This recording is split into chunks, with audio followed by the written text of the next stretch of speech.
Bienvenue dans le podcast Sport and Spirit. Merci d'être de plus en plus nombreux car vous êtes sur le meilleur podcast du monde. C'est pas faux, c'est pas faux. Aujourd'hui, nous sommes avec le Dual R, bientôt triple car il a la rage. On le surnomme Don Rodrigo de la Rosa. Le seul et unique Rodrigue Rubin. Eh ben écoute, merci pour l'invitation. Quelle présentation, je m'attendais pas à autant d'appellations. Franchement, je prends.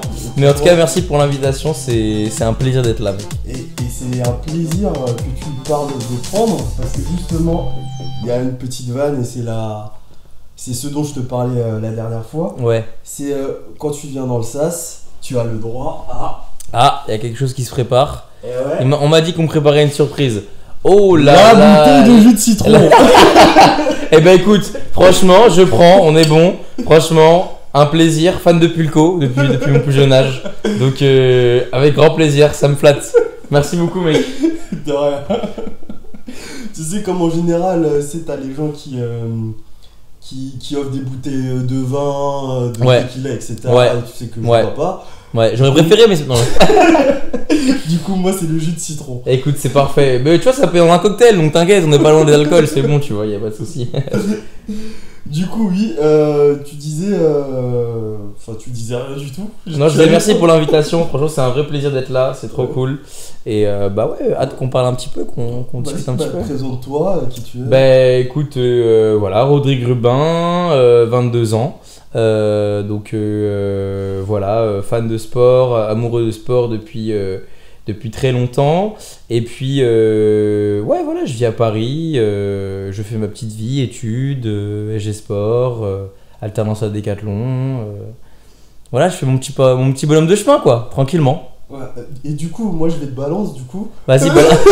Ah ouais, direct. Waouh. Ah ouais, snitching direct. Parce que vous le voyez pas, mais le gars est très beau gosse. Ah, là vous voyez pas, mais je rougis déjà en fait. Ah là il me sauce. Non là donc, je suis. vous pouvez le retrouver sur Instagram, c'est Dual R, c'est DUAL. C'est ça, tiré du bas R tout simplement. Et vous allez le retrouver sur. Voilà, partagez en masse. Ouais, partagez en masse. Le partager en masse, c'est voilà. un peu tendancieux ce que tu dis. Non, mais voilà, on a compris, on parle juste de compte Instagram, les gars. Vraiment que des comptes Instagram. On est dans un pays laïque. Ouais. Non, on va pas aller aussi loin. Trop ça, Non. Moi, je suis pas dans ce genre de truc là. Moi, la monogamie, c'est mon bail. Du coup, tu disais fan de sport. Bah, fan de sport, ouais, depuis un bon petit moment. C'est pour ça que je suis content d'être invité dans ce podcast, pardon, où on va parler de sport, etc., de mindset et tout. Et en plus, surtout que c'est souvent des discussions que toi et moi on a. Mais c'est ça. Hors émission, on va dire. Hors émission. Ouais. Ah, surtout qu'on se connecte pas mal sur, pas forcément sur tous les sports, mais sur notamment un peu tout ce qui, on va en reparler sûrement, mais tout ce qui est nutrition, hygiène de vie sportive, etc. Entraînement. Puis de toute façon, je pense que c'est quelque chose qui est commun à tous les sportifs de manière générale. Donc ouais, voilà. Pas tous. Non, alors, pas tous. C'est bien là le problème. C'est pour ça qu'on discute souvent. C'est parce que on en connaît certains. Il y a même moyen qu'il y en ait certains qui nous écoutent là actuellement. Ouais. Les gars, reconnaissez-vous. Hein. Ouais, il y a des trucs à remettre en ordre là. Exactement. Il y a des trucs à remettre en ordre. Faut encadrer là. C'est ça, exactement.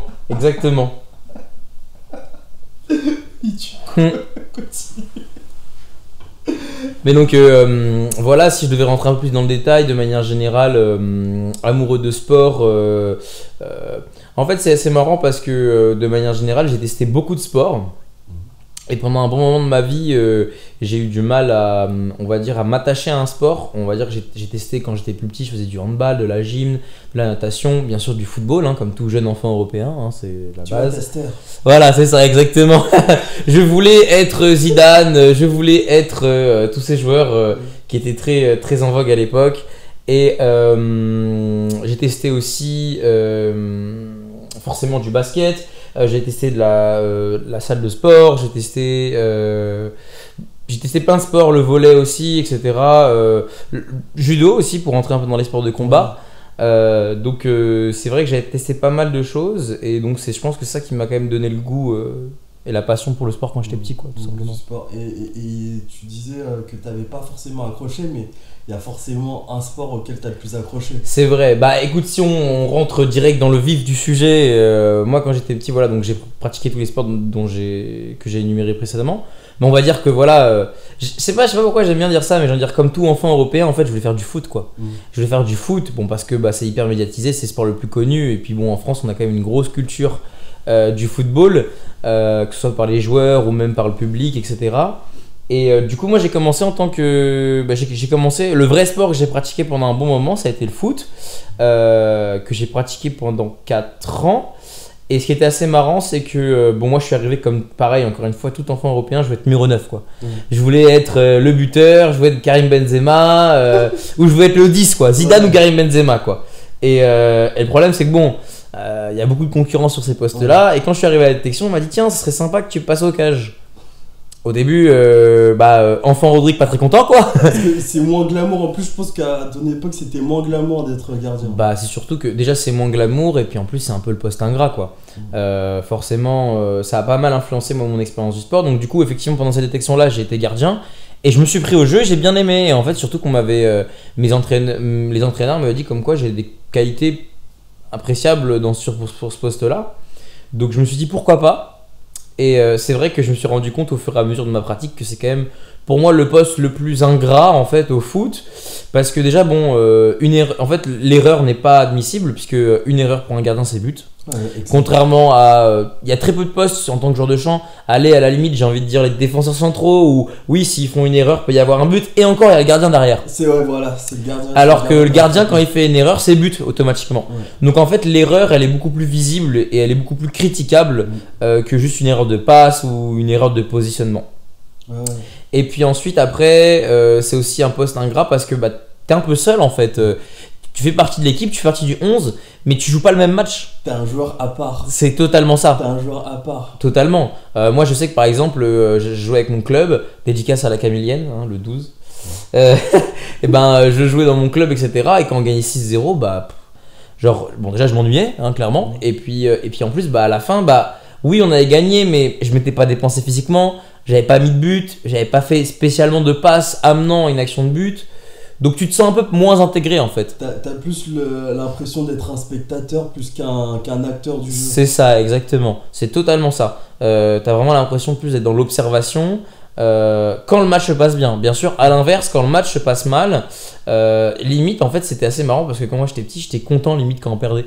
Parce que quand on perdait, c'est-à-dire que l'équipe en face était supérieure et du coup j'avais plein d'actions. Ouais. J'avais tout le temps de jouer souvent en fait. Et moi j'étais content parce que moi je voulais jouer, tu vois. Genre je vais pas te mentir que des fois quand il faisait -2 et que je restais planté comme ça dans les cages et qu'il neigeait et que mes potes y jouaient, je t'avoue que tu te les cailles bien, tu vois. Ouais. Donc t'es content si t'as des mecs qui viennent jouer dans ta surface et qui te font des frappes et tout. Donc c'est vrai que c'était assez cool. Et donc voilà quand même assez globalement, j'ai quand même bien aimé cette période-là. C'est quand même un moment où j'ai quand même bien aimé. Voilà, je kiffais le foot, quoi. Donc j'étais à fond dedans. Donc j'ai bien aimé. Malheureusement, avec le temps et comme je t'ai dit, bah, un peu l'accumulation de ce ras-le-bol, quoi, de ce côté un peu ingrat, quoi, de ce poste-là, j'ai voulu changer de sport. Voilà. J'ai voulu changer de sport pour plusieurs raisons. Déjà, alors ça sur l'aspect positif. J'ai quand même donc joué pendant un moment et j'ai eu la chance lors d'un entraînement d'avoir été repéré par un recruteur qui bossait pour le centre de formation de l'Olympique Lyonnais qui venait trouver des jeunes joueurs pour faire des détections et rentrer dans le centre de formation. Et c'est vrai que j'ai eu l'occasion d'aller faire les détections, etc. Pour des raisons familiales, j'ai pas pu poursuivre la chose et aussi pour des raisons de santé, puisqu'en fait j'ai un problème de santé qui s'appelle l'Osgood-Schletter. Je sais pas si les gens qui nous écoutent le connaissent. Les sportifs le connaissent. C'est ça, c'est un problème très connu. Sauf que voilà. On le connaît tous, c'est affreux. C'est très chiant, ça limite vachement dans l'activité sportive. Ouais. D'autant plus que moi en fait, ce qu'il faut voir c'est que moi à ce moment-là, j'avais déjà un bout d'os arraché. Donc c'était plus compliqué, c'était une opération plus risquée avec une rééducation assez longue, etc. Donc voilà. Donc tout ça a fait que j'étais un peu dégoûté du foot et que je cherchais un peu un nouveau sport. Donc je me suis remis à tester des sports, donc à faire un peu comme quand j'étais petit. Et je me suis mis à tester, donc j'ai fait de la danse, j'avais fait du hip-hop, Pourquoi tu rigoles? Pourquoi tu rigoles? Tu Un sais- grand danseur, je suis un grand danseur moi. Tu sais très bien pourquoi je ris. Tu sais très bien. Tu sais Je très rigole pour des raisons qui doivent rester privées bien. et Non. qui ne ressortiront pas aujourd'hui dans ce podcast. Moi, je ris parce que déjà, tu sais très bien. Ah oui, oui, je sais, oui. Ah, là, je sais, oui. Dans ce domaine, tu es une légende. Vous savez pas, mais vraiment, c'est un salaud de me dire ça. Hein. C'est un salaud. Mais vas-y, je prends quand même le compliment, ça va. Tout le monde le sait. Rodrigue Rubin et la danse, c'est quelque chose de légendaire. Moi, je Ah, n'ai pas non. pu voir ça en direct. Ah ouais, bah ouais, je sais que c'était l'un de tes plus grands regrets d'ailleurs. Hein. Je sais, je sais. Moi, bon, j'ai pu le voir en vidéo une fois, tu Mm. vois. Une Ce qui est déjà énorme, ce qui est déjà Ce énorme. qui est déjà énorme. Mais sinon, il y a certaines phases, certaines gimmicks Oui, qui reviennent tout le temps Oui. quand il s'agit de oui, Rodrigue oui. et de- Là, vous voyez pas, on se voit, mais moi, quand j'ai parlé de danse, tout de suite, il m'a fait un signe. J'ai compris la référence, j'avais pas besoin de parler de plus. Bref, arrêtons dans le privé de joke. Mais, du coup, ouais, j'ai fait de la danse pendant 2 ans. J'avais pas mal kiffé, ça m'avait changé. Mais en fait, ça m'avait un peu saoulé. Et en fait, ce qui s'est passé, c'est que, comme on disait dans le foot, donc il y a cet aspect un peu solitude sur mon poste. Pareil sur la danse, même si tu as une choré, ça reste quand même une danse un type de danse qui se pratique aussi souvent seul. Tu faisais quel type de danse Alors, moi je faisais du hip-hop, mais plus particulièrement du grumping. Alors, pour ceux qui connaissent pas, et je sais pas si tu connais toi aussi, Je regarderai. alors pour ceux qui sont des aficionados de la danse, je conseille un mec qui est très très fort en grumping. Pour moi, vraiment, c'est mon idole. C'est Fiction, F-I-K plus loin S-H-U-N. Très fort, ce mec, c'est trop fort, un Grumping. américain. Ouais, en fait, c'est tout ce qui va être la vague, le fait de danser, mais de manière très cassée en fait, de toujours casser sur les articulations, etc. Ah. Je vous laisse regarder sur internet. Bah, tu vois, là, dit comme ça, je comprends mieux. Hmm.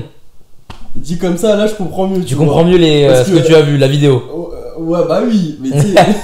Mais tu vois, du coup, au niveau de cette référence de toi qui danse, c'est souvent, il y a plus ou moins des. C'est plus ou moins, on déconne plus ou moins à propos de ça. Mais quand tu me dis ça et que tu m'expliques ça comme ça, je comprends pourquoi, Ouais. en fait, ce type de mouvement. Voilà. Ouais. Ça explique plus le délire. Mm. Mais de toute façon, pareil, si tu regardes sur internet, tu verras, c'est trop bien. Enfin, ce mec est trop fort, quoi.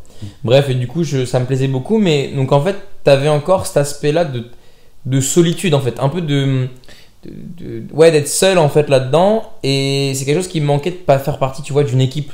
D'avoir ce sentiment de, ouais, les gars, on compte tous l'un sur l'autre. Et ouais, t'as ton rôle à jouer dans l'équipe. Tu vois, tout le monde a son rôle. Et c'est kiffant, en fait. Moi, j'avais ce truc-là qui me manquait à l'intérieur de moi. Et en parallèle, j'ai fréquenté un ami. Une impression d'appartenance. C'est ça, en fait. De faire partie de l'équipe et qu'on se dise, ouais, bon, bah allez, moi je fais confiance à Rodrigue, je lui passe la balle, il va assurer, je compte sur lui, comme moi, par exemple, je pourrais compter sur mes coéquipiers, tu vois. Il y avait cette relation un peu d'appui l'un sur l'autre qui me manquait, où je me sentais un peu seul, tu vois. Chacun a le dos de l'autre. C'est ça, exactement. Et du coup, Tu l'as retrouvé dans la danse. alors, dans la danse, un petit peu, mais pas énormément en fait. Parce que dans la danse, tu vois, quand t'es dans une choré, j'ai fait quelques petites représentations, mais tout ça, des trucs très modestes. Hein, mais en fait, le problème dans la danse, c'est que oui, on est ensemble, oui, on est en même temps, oui, on est on est qu'un seul mouvement quand on est en choré. Le problème, c'est quand il y en a un qui se foire, bah, personne n'est là pour t'aider en fait. Et c'est normal. Parce qu'en fait, si jamais il y en a un qui se foire, puis l'autre il commence à t'aider, puis l'autre il commence à aider celui qui m'aide, bah en fait, il n'y a plus de choré en fait. Genre, Ouais. tout le monde est en train de faire n'importe quoi. Et donc, c'est marche ou crève un peu. c'est un peu ça quoi. Donc du coup, bah même si t'es en groupe et que tout le monde fait la même chose et que vous êtes tous sur le même temps et que vous êtes tous sur la même musique, bah t'es quand même seul en fait. Ouais, je vois ce que tu veux Tu dire. vois ce que je veux dire? Après souvent, il y a des chorégraphies, tu te dis, mais quand c'est synchronisé, c'est magnifique. Mais c'est ça qui est beau. C'est un peu le fait qu'il y ait différentes personnes qui fassent tous ensemble un seul et même effet visuel. Mais comme je te dis, pour moi, c'est pas un groupe qui fait un effet visuel, c'est l'assemblage de plein de petits éléments qui fait un effet visuel. Comme je pourrais donner en représentation les constellations par exemple. Bon, ça fait très pompeux, hein. Mais les Non, constellations, je vais te tu dire, vois l'image. C'est là que je veux qu'on en vienne. voilà. C'est le genre de choses qui m'intéressent, moi. Ok. Donc, du coup, moi, je trouve pas ça pompeux du tout. Ok, bah Ça très sera bien. pompeux pour, tu sais, celle qui fait des selfies sur Instagram. Voilà. et qui a les cheveux un Oui. peu orange. Oui, bon, pas la peine d'écrire un profil, on voit très bien. Non, je ne veux pas avoir de problème. Du coup, On est sur un podcast peace. Et Ouais, non, quoique de temps en temps, il y a des petits pics qui se lancent. Je suis un peu. En ce moment, je suis un peu, tu vois. Voilà, ouais, t'as besoin de remettre les trucs en place. Tu vois tu vois, il y a un peu, tu vois, j'ai un katana, tu vois. Ouais. Le katana, il sort, tu vois. De temps en temps. Et après, je le range, je fais non, c'est bon, ça ira. Si je le range, je dis attention, t'as vu comment je l'ai sorti? Ça peut ressortir. Vas-y, du coup. Mais ouais, du coup, pour moi, les constellations, c'est comme, bah, tu vois, c'est pareil. C'est un assemblement d'étoiles qui sont en soi, en elles-mêmes, très différentes, très loin l'une des autres, mais qui, de notre point de vue, quand on les regarde ensemble, bah, ça fait une forme, quoi. Et bah, pour moi, c'était un peu ça la danse. Et c'est quelque chose de joli, mais pour moi, ça reste quand même quelque chose de solitaire au final, tu vois. Je vois ce que tu veux dire. C'est un peu à l'image d'un groupe de personnes, mais même en termes généraux, où en gros, on a tous plus ou moins nos personnalités, nos vécus, nos attentes, nos ambitions.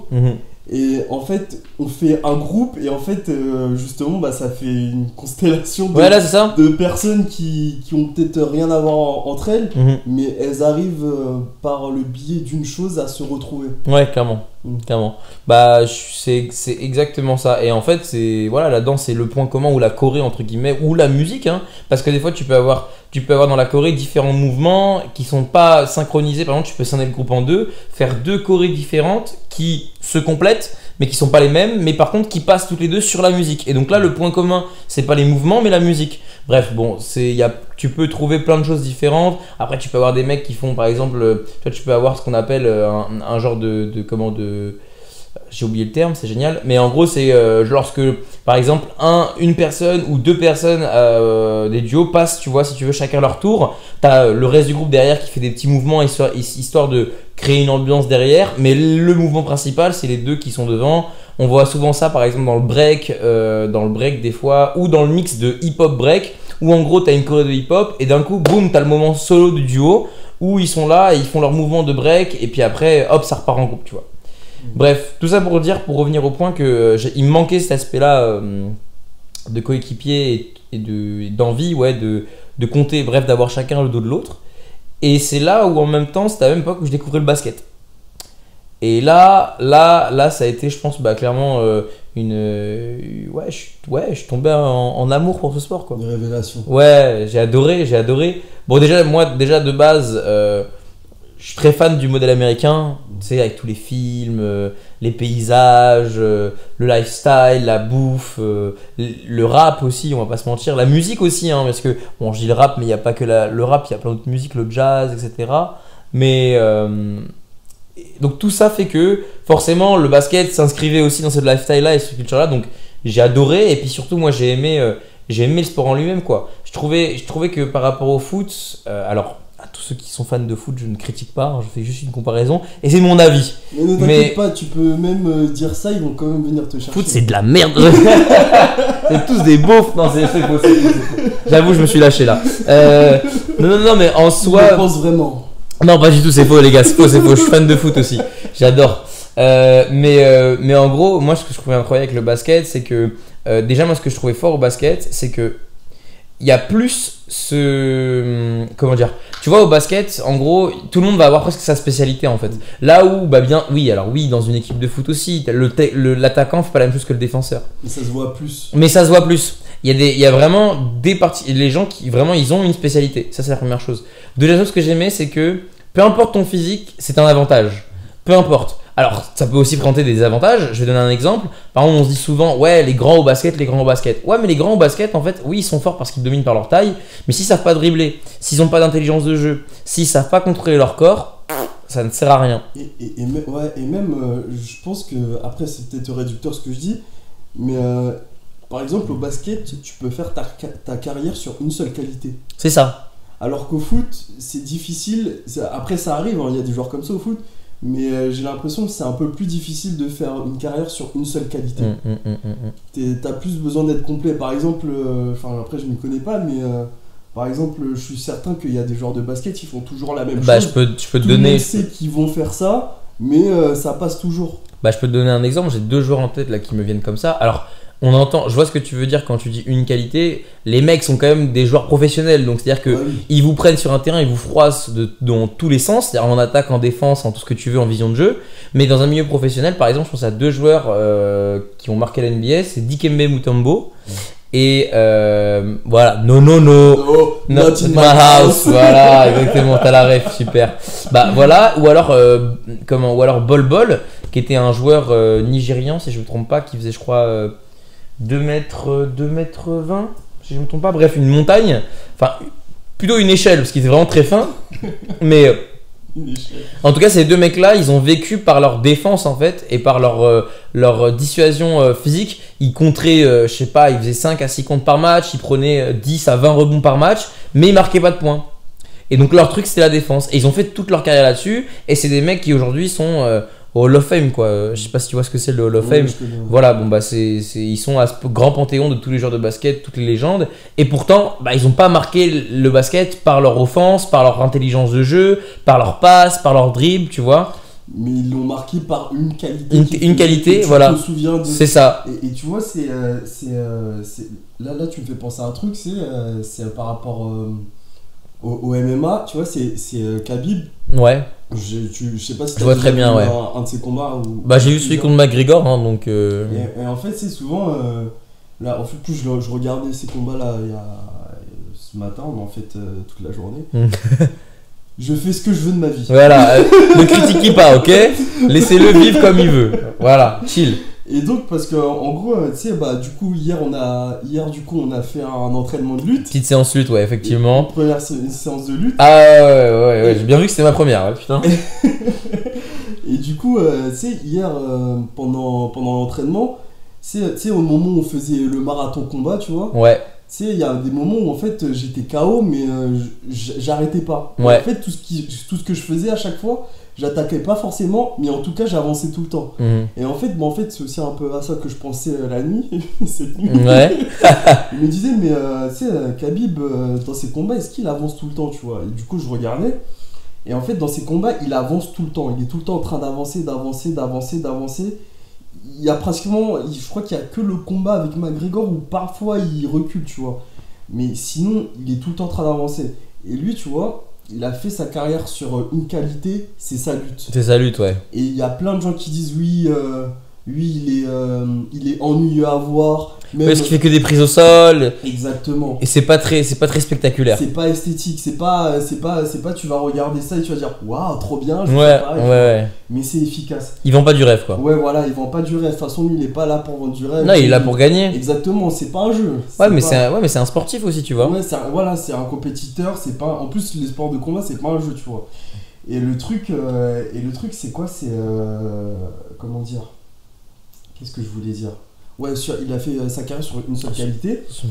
Et en fait, tu sais, quand t'entends les spectateurs, souvent, tu les entends huer. Mais quand tu vois ce qu'il fait, tu dis, mais. Il est trop fort, le mec. Ouais, voilà. Et même ses adversaires, tu sens, tu vois dans leur regard qu'ils peuvent rien faire. Ouais. Et puis ils savent contre qui ils se battent. Ouais, voilà, c'est ça. Ils savent que le book, c'est pas n'importe qui. Et à chaque fois, c'est toujours la même chose, c'est-à-dire qu'ils savent exactement ce qu'il va faire, ils savent exactement comment ça va se passer, mais personne n'a la solution. Et il y a certains joueurs comme ça, bah c'est pareil. Ouais, carrément. Bah franchement, c'est une bonne comparaison. C'est vraiment une bonne comparaison, je trouve. Effectivement, j'avais pas pensé. Après le MMA, je connais un peu moins. Mais bon, forcément, je connais les grands noms. Mais Khabib, je vois totalement. Et je trouve que justement, c'est assez révélateur parce que moi, quand j'ai regardé le match justement avec McGregor et Khabib, c'est vrai que pour un amateur de MMA, bah c'est vrai que c'est moins spectaculaire, quoi. Que quand tu vois les highlights, les mecs qui se mettent des grosses patates, ça pisse le sang et tout. Bah lui, pendant 80% du truc, c'est au sol et c'est que de la force, c'est que du contrôle. C'est moins spectaculaire. Mais tu vois, en ayant fait de la lutte avec toi hier, je me rends compte de l'effort et de la technique en fait du mec, quoi. C'est genre, c'est fou. Et puis surtout de la force, quoi. Et puis de l'endurance du mec, quoi. C'est fou, quoi. Le mec, il peut rester genre vraiment 3 rounds au sol comme ça en train de serrer son adversaire. Genre, c'est hyper fin. Je sais pas si ceux qui nous écoutent ont déjà fait de la lutte ou des sports où il y a du grappling, c'est ça comment on appelle ça? Ouais, du grappling. C'est hyper énergivore, quoi. C'est genre vraiment, t'en peux plus, quoi. Genre, c'est... Et pourtant, c'est toi qui maîtrise l'autre, quoi. Donc, c'est... Voilà, c'est chaud. Ouais, et le truc, c'est que souvent, il y a un débat qui est de savoir si c'est le GOAT ou pas. Le gars est à 29-0. Qu'est-ce que tu veux dire, un mec qui est à 29-0? Les gens ils disent, qui disent oui, mais le gars il est arrivé à 16-0 à l'UFC. Ouais, c'est de la triche. Non, même pas que c'est de la triche, mais en gros, avant ça, il a affronté que des peintres, tout ça, va les battre. Ouais, voilà, va les battre, vas-y. Les 16 là. Ouais, c'est normal. Et tu vois, Floyd Mayweather aussi, c'est à peu près pareil, où les gens disent que le gars il est ennuyeux. Mais en fait, c'est l'efficacité pure, quoi. C'est l'efficacité, ouais. Ces gars-là. Non, mais c'est l'efficacité pure. Tu vois, je vais aller même dans une autre comparaison. Alors attention, je vais peut-être me faire insulter par les fans de foot. Je trouve que par exemple, tu pourrais faire une comparaison entre. C'est comme par exemple Messi et Neymar. C'est deux bons techniciens, mais t'en as un qui est efficace, et lui, c'est l'efficacité avant tout, et ça marche. Et l'autre, t'en as un, c'est le spectacle. C'est-à-dire qu'il va te faire des grands mouvements, des grands gestes, ça va être super beau. Et quand ça passe, c'est magnifique, mais bon, le problème, c'est que c'est moins efficace. Donc, bon, moi personnellement, je préfère le style quand même de Lionel Messi, mais après, bon, ça c'est un avis, forcément, parce que quand tu vois Neymar, il te vend du rêve, t'as envie d'aller là-dessus. Et c'est bien que t'embrayes là-dessus, parce que en plus, une fois, on a vu ces discussions en classe. Ah ouais, putain. Et je regardais. Ah, ces débats là. Ah là, ces débats de l'espace, franchement, les amis, hein. C'est. Au bout d'un moment, franchement, heureusement qu'on n'est pas aux États-Unis, qu'il n'y a pas des armes, hein, parce que sinon, waouh, les tueries de masse, il y aurait déjà eu. C'est chaud. Il y en a qui feraient plus partie de cette terre, hein. Je tiens à dire que je ne tiens pas à être fiché S. Ah ouais. Clairement, je tiens à dire que. Je n'ai rien à voir avec cette personne. Je suis mort. Non, mais c'est vrai parce que du coup, ce que je voulais dire, c'est que il y en a qui disent qu'il y a trois types de sportifs. Ouais. T'as le. Comment. Non, il disait qu'il y a trois types de combattants en tout cas. Alors, ok. Dans la vidéo que je regardais, il y a trois types de combattants. Il y a le fighter, ok. T'as l'athlète et l'artiste. Ok, ouais, je vois. Et du coup, c'est plus ou moins ça. C'est t'as le même au foot, aux autres sports, ouais. Au sport. Je pense que t'as le player, t'as l'athlète et t'as l'artiste. C'est ça, moi voilà. c'est ça. Si je devrais te donner, je pense, un truc de comparaison, le player, je pourrais dire par exemple, comment il s'appelle, t'as CP3, donc Chris Paul, qui lui est vraiment un super bon joueur de basket, IQ, qui a un peu tout en magasin, mais qui en même temps, tu vois, c'est un peu un tonton, quoi, tu vois, mais il a tout en magasin, bon, sauf la défense parce qu'il est petit, mais voilà. Après, par exemple, pour l'athlète, je dirais Westbrook, qui a moins d'intelligence de jeu, moins de qualité en magasin, mais il comble par sa qualité athlétique, par sa vélocité, sa vitesse, etc. Et puis après, tu as l'artiste, pour moi c'est Kyrie Irving, c'est le mec qui dribble trop bien, quand tu le vois, tu te dis mais wow, c'est trop beau ce qu'il fait, quoi. Ouais. Tu vois. Et parmi les trois, bah, pour moi, moi demain, je suis un mec qui construit une équipe. Alors, si on prend pas bien sûr en considération l'âge, bah, je prends Chris Paul tous les jours, quoi. Parce que pour moi, c'est des mecs qui certes font pas forcément de surriture, et ils sont pas forcément les plus performants physiquement, mais c'est ceux qui, dans le sport, c'est ceux qui, pour moi, sont les meilleurs parce que en fait, ils sont calibrés pour gagner. Pas pour aller marquer des points, pas pour être beau, pas pour faire des trucs stylés, c'est pour gagner. Et c'est des joueurs d'équipe. C'est ça, c'est des vrais joueurs d'équipe, c'est ça. Alors que l'athlète, il est vraiment dans sa performance. Ouais, voilà, c'est ça. Bah, tu vois, on prend Westbrook. Westbrook, c'est un super bon joueur. Il a battu un record qui date des cinquantaines d'années où il a fait, je sais plus combien de triple-double en une saison. Voilà, c'est ça exactement. Encore aujourd'hui, il fait encore des triple-doubles. Bon, un peu moins aux Lakers parce que c'est un peu compliqué en ce moment. Mais c'est encore un super joueur. Mais le problème, c'est que c'est plus un athlète qu'un bon joueur de basket. Et donc, du coup, ça le perdra en fait. C'est ça qui le perdra. Et je pense que c'est ça qui le perd encore aujourd'hui. Parce que tu penses qu'au bout d'un moment, quand tu joues que sur tes attributs physiques, le jour où tu les as plus, bah c'est là où t'as la... Bah, je vais prendre un exemple qui est moins flagrant, mais je trouve que qui s'est vu là, ces derniers temps au basket. Alors là, je vais parler pour ceux qui suivent un peu les playoffs en ce moment. Mais par exemple, donc Westbrook qui commence à... Bon, déjà, il y a l'âge en fait. Hein. C'est indéniable au bout d'un moment. À part quand tu t'appelles LeBron, et je sais pas comment il fait, à 37 ans, tu mets encore des énormes tomards et tu défonces tout le monde avec ton physique de buffle. En général... plus l'âge avance, plus ton physique il en prend un sacré coup. Et moins tu peux compter sur cette vélocité, cet athlétisme. Quand tu prends Harden par exemple, Harden, quand tu regardes quand il jouait à Houston ou à KC, il était lourd, c'est un mec qui est quand même assez lourd, hein, c'est un mec qui fait presque 100 kilos, mais il était explosif. Et donc il arrivait à passer devant les gens, il arrivait à dépasser son adversaire pour aller partir au lay-up.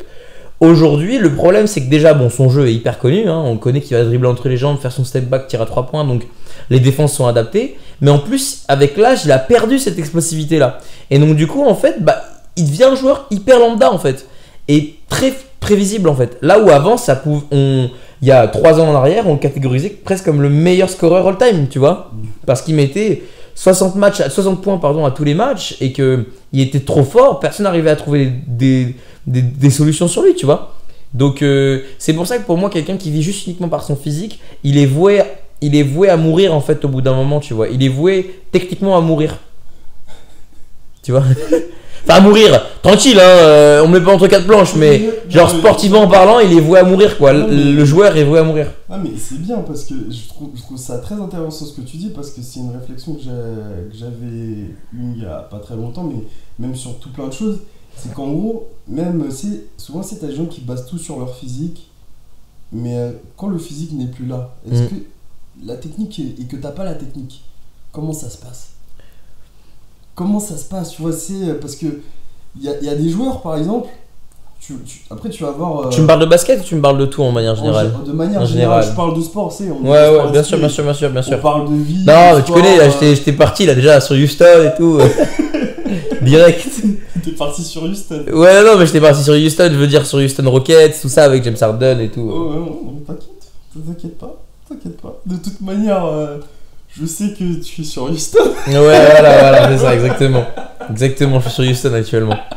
Mais oui, tu vois, du coup, tu sais, tu bases tout sur le physique, mais si. Pas toi, hein, mais par exemple, même quelqu'un qui base tout sur le physique et qui a pas la technique. Par exemple, tu vois, Ronaldinho, il n'a plus le physique. Non. Mais quand tu vas le voir jouer, il y a encore la technique et c'est. Et même plus la vision de jeu, C'est incroyable, tu vois. La vision de jeu, l'intelligence de jeu, le IQ, quoi. Genre, ouais, vraiment, voilà, c'est trop important, quoi. C'est trop important, tu vois. Genre, quand je vais prendre alors une belle ref, moi qui était un de mes joueurs que j'adorais. Tu prends Pirlo, par exemple, qui a été un super bon joueur. Alors, forcément, après, ça reste du foot, donc tu cours quand même. Donc, l'aspect physique est des fois presque plus important qu'au basket. En fait, ça dépend. Ça dépend de ton poste, ça dépend de ton rôle, ça dépend de ce que tu fais sur un terrain, mais.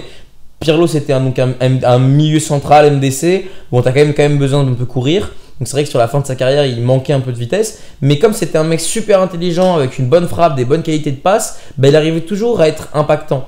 Je vais parler d'un autre joueur, par exemple, que moi qui est mon joueur préféré quoi, au basket, c'est Vince Carter. Ce mec-là, il était connu pour son explosivité, ses dunks, sa vitesse, tout ça. Juste, excuse-moi. Ouais, dis-moi. Non, mais coupe-moi pendant que je parle de mon joueur préféré, y a pas de problème. Ouais, je sais. Mais en fait, je voulais savoir, du coup, t'es plutôt allé jusqu'au coude alors. Belle référence. Mais les gens ils vont pas comprendre et ça va être bizarre. Donc attendez là, parce que je suis ici d'aller jusqu'au coude. Il a une belle référence, c'est là qu'on voit quand même qu'Alex il est bien ouvert sur le basket. Il fait référence au concours de dunk 2000 de Vince Carter lorsqu'il fait son dernier dunk et qu'en fait il dunk et il rentre carrément le bras et jusqu'au coude en fait avec le ballon. Ouais. Voilà, il a rien rentré d'autre jusqu'au coude, voilà, c'était juste dans un panier avec un ballon. Basta. Un vieux réflexe. Ouais. Oh le fou. Et du coup, pendant qu'on est en train de salir la réputation de mon joueur préféré, du coup ce mec là, donc il a été connu pour ses dunks, en gros pour ses qualités physiques. Pas que, mais ses qualités physiques et offensives. Et en fait, ce mec-là, il a eu un rôle important jusqu'à 40 ans. C'est le seul mec qui a joué sur presque 3 décennies différentes parce qu'il a su se réinventer. Il est devenu un shooter. Puis après, quand il avait plus les qualités pour devenir un shooter, il a eu quand même cette partie un peu playmaking.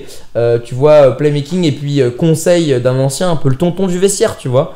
Et c'est pour moi, c'est ça être un vrai sportif.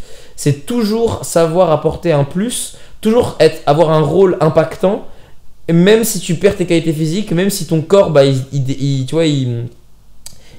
dépérit, mais il se dégrade, quoi, tu vois. Savoir se réinventer, se réadapter. C'est ça, voilà, merci, c'est ça que je À cherchais. l'ère, à la génération à l'époque dans laquelle tu joues, etc. Exactement, exactement. Par exemple, bah, tu vois, on parle totalement de ça. Bon, moi, c'est comme ça que je suis tombé fan parce que, bon, un soir, j'étais allé sur un site pas très légal de streaming pour regarder un match de basket. Ouh, Ah là, attention, attention. Ils vont venir te chercher, C'est, attention. ouais, ils vont toquer à la porte, Oh là, là direct. là, comme c'est mal. Oh là là. Je sais, je suis un délinquant, je fais des Oh, trucs. Rodrigue, c'est très mal, attention. Hein. Mais du coup, je regardais ça sur un site de streaming et le premier match que je vois, c'est un match de Memphis Grizzlies où il joue. Et en fait, moi, je l'ai connu moi, je l'ai aimé parce qu'il avait fait 6 sur 6 aux 3 points. Et je me dis, putain, ce mec-là, il est trop fort aux 3 points. Et puis, je me mets à chercher sur internet et puis je retiens et je suis, mais c'est pas un shooter. Je dis, mais c'est un mec qui met des dunks de fou. Et puis, en fait, j'ai regardé sa carrière et je dis, bah, en fait, non, avant c'était un dunker, maintenant c'est un shooter. Bon, même il pouvait toujours dunker, bien sûr, mais je me dis, c'est ça qui est fort là-dedans. Ouais, et tu vois, c'est drôle aussi. Après, je sais pas si c'est la culture française qui fait ça, mais par exemple, aux États-Unis, ils ont moins de mal à pas mettre les gens dans une case. Ouais, Et du coup, je pense que culturellement, ça se ressent au niveau du sport, au niveau de la population même en général, où en gros, ils ont plus ou moins cette fibre où ils se disent, je peux faire plusieurs choses.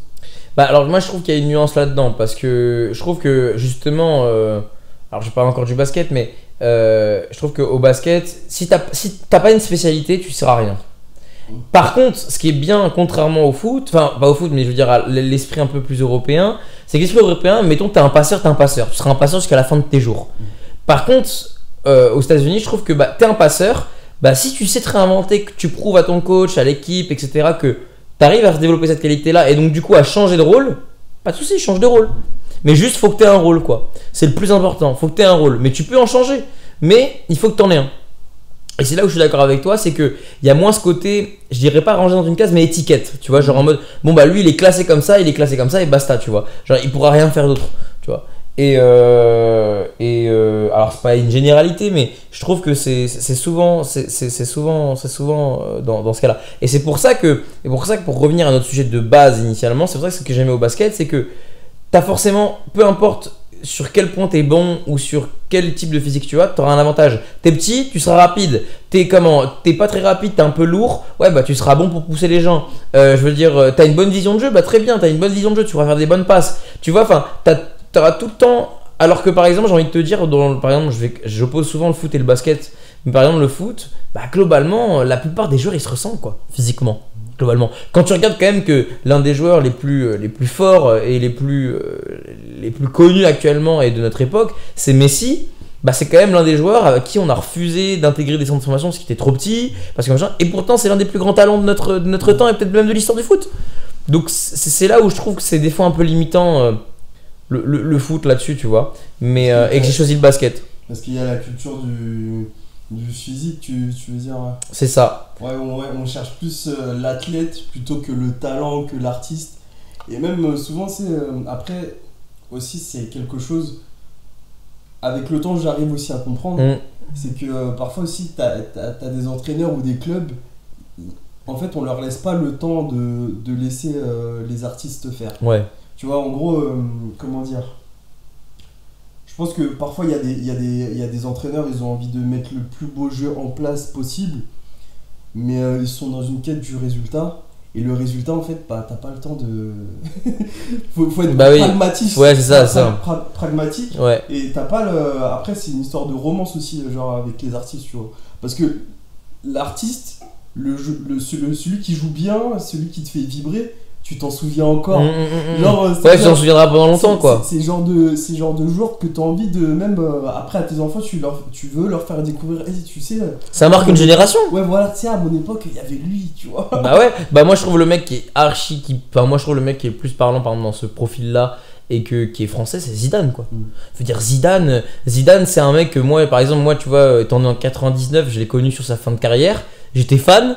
Mais même je suis sûr qu'aujourd'hui les jeunes qui avaient mon âge à l'époque en 99 qui ont donc cet âge-là aujourd'hui connaissent Zidane et je suis sûr qu'ils ont déjà vu Zidane jouer, tu vois. Et c'est des genres de mecs qui marquent une génération, ils ont tellement ce truc-là, ils ont tellement cette aura, cette classe cette beauté dans le jeu que ça marque une génération. Même si en soi, Zidane, quand tu regardes, bah, sur un point de vue palmarès, c'est pas le plus grand joueur de tous les temps, tu vois. Et pourtant, moi aujourd'hui, à mon titre personnel, je pense qu'il a sa place, il a son mot à dire dans la discussion du GOAT. Tu vois, Bah, du GOAT du football. Parce qu'en plus, lui, il est parmi les. Ouais, il a tout gagné, mais en plus, c'est un joueur qui a. Oui, mais c'est pas Pelé qui s'est fait 5 coupes du monde, tu vois, qui est le meilleur buteur de machin. Tu vois, c'est pas ce genre de record, tu vois. En plus, lui, il a toujours. Il y a une histoire à chaque fois, genre, il y a un truc. Il y a un truc. D'ailleurs, en passant, pub. Allez, hop, petite pub. Non, pub, mais pour. Du coup, parce que Triple S, vous avez Triple S, le ça s'en souviendra, qui est sur YouTube. Et du coup, le premier épisode, c'était Zidane 2006. Et voilà. Et attends, la transition, j'ai fait exprès pour toi. Hein. Je t'ai tendu une perche, je sais c'est quand qu'il va la prendre. Il l'a prise maintenant, super, right now. Let's go. Ouais, et du coup, ouais, Zidane, il y a toujours une forme. Il y a toujours un truc qui se passe. Moi, personnellement, quand j'étais plus petit, c'est un truc que je captais pas, tu vois. J'arrivais pas à comprendre. J'avais pas cette compréhension-là. Et en fait, c'est vraiment quand bah, il y a eu le triplé Ligue des Champions, là, j'ai commencé à. Tu te dis, waouh, ouais. Là, en fait, c'est souvent, il y a des joueurs, ils sont là au bon moment, au bon endroit. Ouais. Mais quand t'es à ce niveau-là, comme lui, enfin, sa carrière, comme elle est, hein, c'est plus du hasard. C'est pas du hasard, non, c'est qu'il y a un truc, tu vois. Bien sûr, il y a un truc. Il y a un truc qui limite. Qui est limite mystique, que personne ne peut expliquer, mais c'est là. Bah, c'est ça. Et puis surtout, en fait, sans ce truc-là, bah, ça tue en fait c'est plus le même joueur. C'est plus pareil. Bah, tu vois, parce que bon, on a une petite trame et du coup. Cher Alec m'a demandé donc pour moi quel est le GOAT, tu vois, et c'est pour ça que je te dis que moi dans mes GOAT, au niveau du foot, j'ai mis 2 personnes. J'ai mis Messi plus que Ronaldo, parce que pour moi, pourquoi Messi plus que Ronaldo? Bon, très rapidement, mais bon, on pourra en débattre pendant des heures. Pour moi, Ronaldo c'est super parce que c'est un mec acharné qui a travaillé, mais en même temps Messi c'est un mec qui a du talent et qui a travaillé. Et pour moi, le talent rentre quand même en compte, et c'est pour ça que pour moi c'est le GOAT. Mais bon, après on peut avoir une plus grande discussion et puis chacun a son avis. Mais du coup, pour moi, il y a aussi Zidane qui a son mot à dire là-dedans, quoi. Parce que je trouve que plus que Messi et Ronaldo, c'était aussi un mec qui a marqué une époque, qui a dû connaître Messi et Ronaldo. Et du coup, alors sans dire qu'ils sont inspirés de lui, j'en sais rien, tu vois. Mais il a forcément marqué cette génération, tu vois. Et donc, je sais pas, tu vas n'importe où dans le monde, tu dis Zidane, ça parle, quoi, tu vois. C'est ça que je trouve fou, en fait. C'est ça que je trouve fou, quoi. Il y en a qui l'appellent Jésus. Ouais. Ah ouais, mais ça c'est des forceurs, ça. Ça c'est juste des forceurs. Parce qu'en fait c'est tellement l'homme providentiel parfois que bah oui. C'est le mec, tout ce qui se touche ça se transforme en or. Le mec il est entraîneur, il fait un truc de fou avec le Real, il est joueur, il gagne partout. Enfin bon, frérot, arrête de toucher les trucs, quoi. Genre tout vient de l'or, quoi, c'est bon, quoi. Au bout d'un moment c'est chiant. Non mais il est bref, mais voilà, globalement pourquoi pour clôturer un peu et qu'on avance là-dedans, pourquoi j'ai choisi le basket et pourquoi ça m'a beaucoup plu. Et puis ouais, bah en fait il y a plus ce rôle là de foot, tu sais, de gardien où il y a aucun mec qui est tout seul, tu vois, on est tous ensemble, tu vois. Même si on dit quand même que le basket c'est le sport collectif le plus individualiste, puisqu'en fait dans un match de basket, t'as une équipe nulle, voire de merde, hein, pour pas mâcher mes mots. Tu fais rentrer dans Michael Jordan, ton équipe c'est plus la même. Par contre, tu prends une équipe de N2 en France, tu mets Cristiano Ronaldo. Bon, je suis pas sûr qu'ils aillent en Ligue 1, tu vois. Même si, bien sûr, Cristiano Ronaldo relèvera le niveau, etc. Mais c'est plus compliqué de changer le cours d'un match en un seul joueur au foot qu'au basket. Déjà par le nombre de joueurs, tout simplement. C'est plus difficile d'être clutch. Ouais. C'est ça, exactement. Ouais. Mais donc voilà le basket, et puis après on va dire que plus récemment, et puis parce que avec le basket j'ai compris qu'en étant petit ça serait bien d'avoir quand même un peu de force physique, et puis parce que moi par mon passé puis j'étais pas très bien dans ma peau, etc. Je me suis mis à fond dans tout ce qui était musculation, et un peu plus tard par la suite, plus récemment, dans le crossfit. Ça vient retoucher ce qu'on disait par rapport au comportement et à l'hygiène de vie sportive. Tu dois m'en faire baver. Ouais, là, mais là. Et il a prévu de m'en faire baver. Ah, clairement. Là, franchement, mon pote, tu m'as fait ta séance de lutte. Là, j'en pouvais plus. Des mecs de 90 kilos qui m'ont soulevé. Je vais pas te mentir, là tu vas voir, là tu vas en baver de fou. On parle de bave, de soulever, attention. Alex, toujours. Non, tranquille, c'est que une ambiance sportive. Après, ça pourrait être du sport aussi, mais bon, bref. Tu sais qu'il va être content en écoutant ça. Oui, dis-moi. Marlon. Ah ouais, ça Marlon, ouais. Marlon, tu vas bien être content, dis donc. Marlon sera très content en écoutant ça. Il va dire, putain, je le savais. Non, c'est faux, Marlon, c'est faux.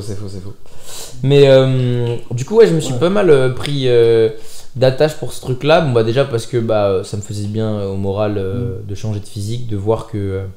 je sais pas, c'est tout bête quand t'es petit, que t'es un peu gros, tu te dis putain, j'aurais jamais d'abdos, tu vois. Et quand tu te dis putain, c'est possible d'en avoir, tu te dis ah, c'est bien et tout. Et puis j'ai commencé à comprendre que c'était un truc qui m'aidait dans ma vie de tous les jours, physiquement, au niveau de l'hygiène, et puis même dans les sports en fait que je pratiquais. Et donc je me suis dit mais putain en fait c'est trop bien, il faut que j'aille là-dedans. Et c'est vrai que du coup c'est vraiment devenu... c'est pas devenu un lifestyle pour moi, enfin si c'est devenu un lifestyle en fait, totalement, c'est totalement bien. Un équilibre de vie. Ouais, un équilibre de vie, j'aime aller faire ma séance de muscu, ça me fait du bien, je ressors, ça permet en même temps de cracher un peu toute la rage ou tout le seum que t'as eu pendant la journée. On en parlait. Voilà, exactement. Triple R. Exactement, triple R pour la rage. D'un peu d'extérioriser tout ça. Et puis je trouve que c'est quelque chose, moi avec la musculation, j'ai découvert un truc qui est un sentiment que maintenant j'adore et je pense que je pourrais plus m'en passer dans ma vie, c'est le dépassement de soi. Quand tu t'es dépassé, quand tu arrives à obtenir un objectif, quand tu arrives à arriver à un objectif que tu t'es mis en tête, genre en gros et que tu y arrives, waouh, c'est trop agréable quoi, t'es trop content. Ça devient même une addiction. Ouais, oui, moi je pense que je suis addict à ça. Ouais, je comprends aussi. Je pense, ouais, voilà. Ça devient une addiction en gros, même limite, t'as plus ou moins l'impression que tu peux tout faire. Ouais, clairement. Bon, après, il y a certaines choses, si je veux être basketteur demain, je fais 1m70. Oui, en vrai, Muggsy Bugs, il faisait ta taille, hein. Ouais, il est Hall of Fame en plus. Bon, il n'y en a qu'un seul dans l'histoire, hein, mais. Voilà, mais genre, t'as l'impression que tu peux faire tout plein de choses. Ouais. Et que en plus, le truc, t'as pas d'excuses extérieures, t'as juste le truc de te dire, je dois me donner les moyens. C'est ça. Et puis, je trouve que dans ce que tu dis, il y a un truc intéressant. Tu te souviens, tout à l'heure, je te parlais vachement du fait que j'étais seul là-dedans, etc. Paradoxalement, en fait, j'ai pris cette habitude-là, même si je voulais m'en extirper. Et du coup, en revenant dans ce sport et tout, tu vois, c'est tes objectifs, tu te bats contre toi-même et tu peux t'en rendre qu'à toi-même. Et c'est toi, en fait, ton adversaire, c'est pas quelqu'un d'autre, tu vois. Et en fait, je sais pas, j'ai quand même accroché là-dedans, tu vois. Ouais, et du coup, tu peux aussi avoir ce truc d'être égoïste, mais en fait c'est de l'égoïsme. Moi je trouve que c'est limite c'est de l'altruisme, tu vois, parce qu'en fait c'est comment dire, dans tout il y a dans l'altruisme il y a de l'égoïsme et dans l'égoïsme il y a de l'altruisme. Oui. J'ai ce débat là avec une tonne de personnes, mais si oui. Je suis d'accord avec toi. Mais le truc c'est que en gros il y a des gens qui se disent altruistes, qui disent qu'ils sont prêts à tout donner aux gens, mais en fait dès qu'ils ont un souci c'est la faute des autres. C'est ça, ouais. Mais d'un autre côté, souvent quand t'es face à quelqu'un d'égoïste, la personne elle va te jamais dire ouais c'est la faute de l'autre. Non. Et dire c'est ma faute. Ouais. C'est souvent il y a un truc que j'aime bien faire et dire c'est par exemple on va dire il y a quelqu'un qui me dit c'est de ta faute. Ça veut dire que c'est aussi toujours grâce à moi. Ouais, voilà. tu es le facteur, voilà. Tu es la variable. Et là, tu sais, t'as toujours la personne qui est comme ça. Qu'est-ce qu'il dit ça fait un petit bug dans sa tête, tu vois. Mais c'est intéressant ce que tu dis. C'est très mais moi, je pense que c'est ça qui m'a vachement plu dans la musculation. Et puis après, tu vois, on va rentrer dans le sujet, surtout de l'hygiène de vie et de la nutrition. Et je pense que ça va vachement aussi parler de comment mon rapport avec le sport. C'est que, en fait, je me suis rendu compte que, comme toute personne de mon âge, je faisais pas spécialement attention à ce que je mangeais. Même si j'avais la chance d'avoir un foyer, une famille qui avait notion de manger équilibré. Tu vois, j'ai ma mère, elle m'a jamais fait des frites, elle m'a jamais fait des gâteaux. Tu vois, toujours on avait des salades, de la viande blanche, tu vois, des pâtes, du riz. Des trucs basiques, tu vois, et qui étaient bons pour la santé et donc du coup en fait déjà même être éduqué, hein, tu sais. C'est ça, mais tu sais que les habitudes alimentaires c'est hyper important dans une nutrition, c'est hyper important et surtout qu'il y a beaucoup de gens qui ont du mal à changer de de système de nutrition parce qu'en fait, ils ont trop été habitués dans leur enfance. Par exemple, tu vois, moi, par exemple, moi, je fais du jeûne intermittent, donc je déjeune pas le matin parce que j'ai pris l'habitude chez ma mère que il y avait pas des trucs de fou à déjeuner, quoi, à part du fromage blanc et des flocons d'avoine, tu vois. Donc quand t'es pas dans une logique de sport et que t'as envie de te faire des tartines au Nutella, tu vois, bon bah tu manges pas le matin parce que ça donne pas envie. Mon père, par contre, lui, il a toujours eu l'habitude de manger pain beurre le matin. Bah maintenant, il peut pas vivre sans, tu vois. C'est impossible. Genre, s'il a pas son pain beurre et son café le matin, bon, j'exagère, mais il est pas bien, quoi, tu vois. Genre, il a envie de son pain beurre, quoi, tu vois. Il se gratte pas les veines. Non, il se gratte pas les veines, mais bon, il se fait juste une petite piqûre en intraveineuse de beurre et de pain brouillé, et puis on est bon, tu vois. Mais donc c'est vrai que moi je me suis aussi vachement rendu compte par rapport à ça, c'est que je suis quelqu'un qui aime beaucoup la bouffe. J'ai vraiment un rapport particulier avec la bouffe. J'adore ça, manger, c'est vraiment. Tous les sportifs, je pense. Voilà, ouais, c'est ça. Je pense que tous les sportifs, on a un rapport avec la nourriture qui est très particulier. Bah ouais, c'est sûr. C'est fusionnel, conflictuel parfois. Ouais, surtout. C'est une histoire d'amour, je pense. Ah, clairement. Mais en même temps, une histoire d'amour, est-ce qu'il n'y a pas un peu de conflit? Est-ce qu'il n'y a pas des moments d'amour? Est-ce qu'il n'y a pas des moments de haut, de bas? C'est une romance. Ben voilà, c'est ça exactement. Écrivons un livre, mec. Ouais, non, mais c'est vrai, je pense vraiment, parce que parfois je vais parler de mon cas, parfois je sais que, en fait, je découvre un aliment et en gros, je deviens accro, tu vois. Ouais. Je deviens Tu peux t'en passer, ouais. Ouais, je deviens accro et j'en abuse. J'en abuse et parfois je me dis non, pas aujourd'hui. Non, ne regarde pas comme ça, Pas aujourd'hui. Et après je découvre un autre aliment et je deviens fou de cet aliment-là. C'est ça en fait, hein. Je deviens fou de cet aliment-là et parfois il y a des endroits par lesquels je ne passe plus parce que ça te rappelle trop. Ouais. Puis après tu te dis putain quand même, c'était pas pareil avec l'autre.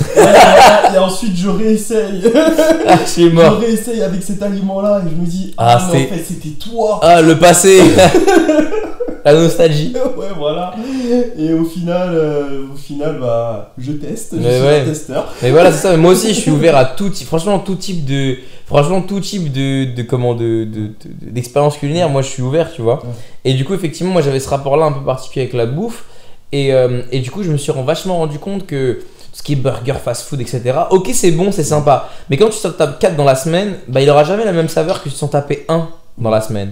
Et quand tu tapes ce burger là dans la semaine, alors déjà tu t'en tapes pas un, tu t'en tapes 2 ou 3 parce que t'as bien mangé, donc tu peux te permettre de faire un excès, mais tu l'apprécies vraiment. Là où avant je pense que j'appréciais pas vraiment ma bouffe en fait. Je la mangeais parce que c'était une habitude, mais là aujourd'hui tu vois, je vais au McDo, je vais kiffer mon McDo. À l'époque, bah le McDo, bon vas-y on mange McDo, ouais ok. Tu vois c'était la routine. Ouais, ça devient banal en fait, ça devient banal. Tu me fais d'ailleurs penser que je dois manger un hamburger et j'y pense depuis... 2-3 semaines.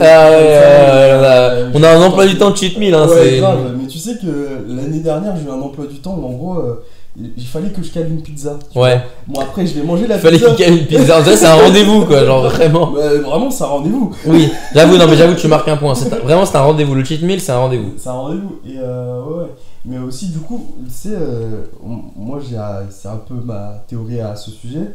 C'est qu'en gros, c'est par exemple, pour les fast-food, souvent, c'est pas juste le fait de manger, parce qu'en fait, quand tu manges certaines choses, et ce qui fait que certaines personnes sont accros, en gros, c'est la dopamine que ça t'apporte. Bien sûr, c'est ça. Ouais. C'est la dopamine que ça t'apporte. Et moi, ma théorie sur les fast-food, c'est que souvent, en fait, tu vas pas tout seul, tu vois.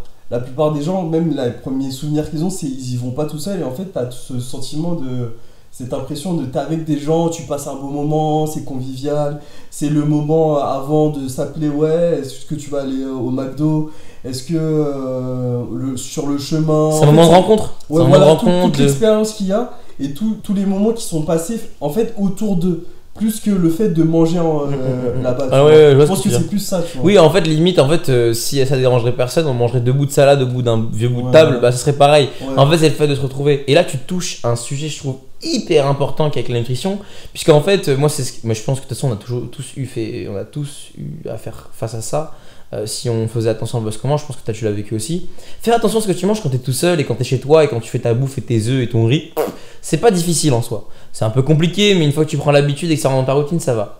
La pression sociale qu'il y a autour de la bouffe, c'est vraiment incroyable. Parce qu'en fait, les gens, ils vont... Tu vois, moi, je sais que dans ma bande de potes, j'ai la chance ou la malchance d'avoir des gens qui n'ont rien à faire de leur poids ou alors qui, de manière générale, peuvent manger un peu tout et n'importe comment.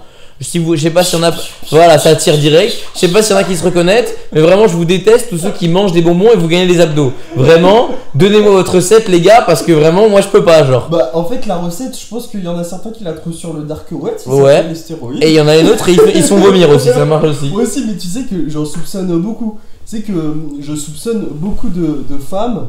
C'est beaucoup de femmes qui disent non, mais moi je mange ce que je veux. Moi je mange comme un trou. Trou. Ouais, oui, non, oui, alors oui. Trou. Trou. Oui, trou. Elles vont venir me chercher donc j'arrête. Ouais. C'est ça, je t'ai dit là, Non, mais genre. Et en fait, elles vont se faire vomir et ensuite elles vont dire à leur copine non, mais moi t'as vu comment je suis et limite elles vont donner la honte. Elles vont culpabiliser les autres. Ouais, voilà, tu vois. Et ça, je trouve ça horrible. Tu vois, par exemple, bah, comme je te dis, donc moi j'étais avec des gens dans ce cadre-là qui eux ne sont pas vomir et qui eux vraiment mangent n'importe comment, ils s'en foutent. Et en fait, quand t'es là et tu ramènes, tu dis bah ouais les gars, moi non, je peux pas manger dehors. Et ils font ah t'es chiant. Ou tu sais, où t'es là, bah ok, bah moi je mange. Tu sais, tu manges, bah du coup tu manges plus avec les gens. Ouais. Ou alors t'es obligé de ramener ta bouffe. Et tu sais, c'est toujours genre ah bah dis donc, Rodrigue il calcule ses calories. Ah mais Rodrigue machin. Ah mais oh Rodrigue t'es chiant. Ah mais machin. Et en fait, au bout d'un moment, genre. C'est limite. Rodrigue qui pique ta meuf. Ouais. Ah, je suis mort. Ouais, c'est pas sorti de ma bouche, hein. C'est pas sorti de ma bouche. Moi, j'ai rien dit.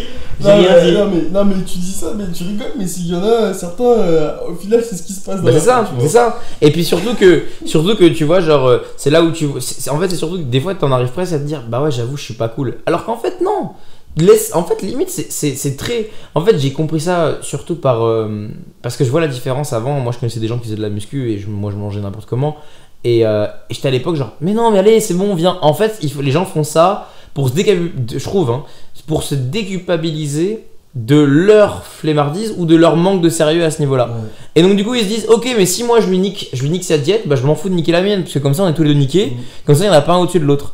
Et donc du coup en fait, là où toi tu pensais être égoïste, en fait c'est l'inverse. C'est les gens qui sont égoïstes. Parce qu'en fait toi t'es pas égoïste, tu penses juste au fait de bien manger et de prendre soin de ton corps, tu vois. Moi je le vois tous les jours, hein, je vois la différence quand je pars en vacances avec mes potes et que moi je mange bien et qu'eux ils mangent n'importe quoi. Le matin on n'a pas le même réveil. Hein. Le matin on se réveille pas de la même manière. Hein, je te le dis. Et pour être transparent, qu'on ait bu ou pas bu avant, hein, tu vois. Donc vraiment c'est pas pareil. Donc du coup je trouve qu'en fait il y a un aspect, et les gens tu vois ils le font pas volontairement, je pense que c'est inconscient. Mais du coup je trouve que il y a vraiment une pression sociale qui est hyper dure à gérer, je trouve, psychologiquement, et qui même des fois peut te faire perdre des amis, tu vois. Vraiment, tu vois, je sais pas, des gens avec qui tu as l'habitude de te retrouver au resto, d'un coup tu leur dis bah écoutez non les gars, moi je mange du riz, du blanc de dinde, tu vois. Ils vont te regarder bizarre et puis ils vont te juger, tu vois. Et puis ils vont se dire mais putain, qu'est-ce qui me fait chier, tu vois. Ouais, c'est très drôle. Moi ce qui me fait le plus rire dans ça, c'est que souvent ces personnes-là, un jour elles viennent te voir. Elles sont genre, elles te tapent avec leur coude, tu vois, elles se font un regard de pigeon. Tu sais, je me suis inscrit à la salle. T'aurais pas les 3 conseils. Ça. Tu manges quoi pour prendre du. Sauf que toi, t'es déjà sur autre chose. Ouais, clairement. Et surtout quand c'est des gens qui t'ont fait chier par rapport à la bouffe. Voilà, tu vois. Et toi, t'es déjà sur autre chose. Et ensuite, c'est là que ça commence à être. Oui, mais le gars a changé, oui, c'est un mauvais, ceci et cela, et en fait, alors que toi, tout ce temps-là, genre, eux, ils étaient là en train de te mettre des jabs, toi, t'esquivais, mais au bout d'un moment, tu dis, c'est bien beau la ceinture poids moyen, mais je veux bien la ceinture. Ouais, bien sûr. Du coup, au bout d'un moment, en fait, t'es plus dans la catégorie, et en fait, ils comprennent pas, tu vois. T'es plus dans leur ligue, et ouais. Ouais, ils comprennent pas, et puis moi je pense qu'il y a aussi en fait je sais pas, je pense que les gens ils le font pas de manière consciente, parce que je pense pas que les gens qui t'entourent sont foncièrement méchants, mais en fait ils se rendent pas compte que c'est déjà dur pour toi. Ils savent pas. Ouais, mais ils savent pas, ils se rendent pas compte, et du coup que c'est déjà dur pour toi, et qu'en plus la personne qui va venir te mettre des bâtons dans les roues, c'est horrible, parce qu'en fait la seule chose qui peut te faire craquer, c'est ton entourage en réalité. Moi je sais que quand je suis chez moi et que je fais mon truc, personne peut m'embêter, genre sauf si même si j'ai des gâteaux à côté de moi, tu vois. C'est très rare que je craque ou machin. Mais par contre, des gens qui vont être là, allez, amuse-toi. Et toi aussi, du coup, finalement, tu te raisonnes, tu te dis, ah bah allez, c'est bon, je suis pas tout le temps dehors. Mais en fait, un excès là, un excès ici, un excès là, un excès là. Et puis après, t'inquiète que c'est les mêmes personnes qui vont pas traiter, qui vont dire, bah dis donc, tu vas à la salle, pas très musclé, hein, quand même. Hein. Oh, mais t'as pris du poids. Mais t'as envie de lui dire, mais mec, va te faire, voilà. Genre, voilà. Et. Donc si tu veux, c'est vrai que je trouve que ça c'est une notion qui m'a vraiment, j'ai mis du temps. En fait limite j'ai pire que mettre du temps, pour m'obliger à garder une rigueur, j'ai commencé à détester les gens qui comprenaient pas ça. Parce qu'en fait, je me disais, mais genre en mode, je disais, c'est quoi le problème en fait? J'ai l'impression que je te prive de quelque chose, alors que moi-même je me prive d'un truc, mais moi je te le prive pas toi en fait. Tu fais ce que tu veux en fait. Et même, je pense que tu devais avoir l'impression que ces gens-là sont contre. Pas, en fait, c'est même pas qu'ils sont contre toi, ils sont pas avec toi. C'est ça, voilà. Ils sont Exactement. pas avec toi. Ils sont pas avec toi, ouais. Et le fait de se dire que. En fait, bah, du coup, s'ils sont pas avec toi, bah, ils sont contre toi, tu vois. Ouais, c'est ça. Mais en fait, c'est un peu manichéen, tu vois, Bah, quand t'es dans ce genre. Quand on est c'est genre. un peu une vision dualiste. Allez, oh, je prends. Euh, mais donc c'est pour ça que moi j'ai vrai que j'ai. Après, tu vois, je pense que tout dépend de là où tu viens. Encore une fois, par exemple, moi je vais prendre l'exemple de mon pote Lucas ou de mon pote Alex, qui eux, je pense qu'ils n'auront pas ce problème-là en fait. Parce que eux, je pense qu'ils pourront se permettre de manger tout et n'importe quoi et de rester dans leur objectif, tu vois.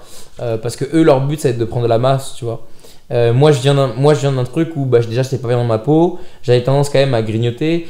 Pour l'anecdote, je mangeais des paquets de chips tous les soirs, un paquet de chips entier tous les soirs, des bonbons, des machins.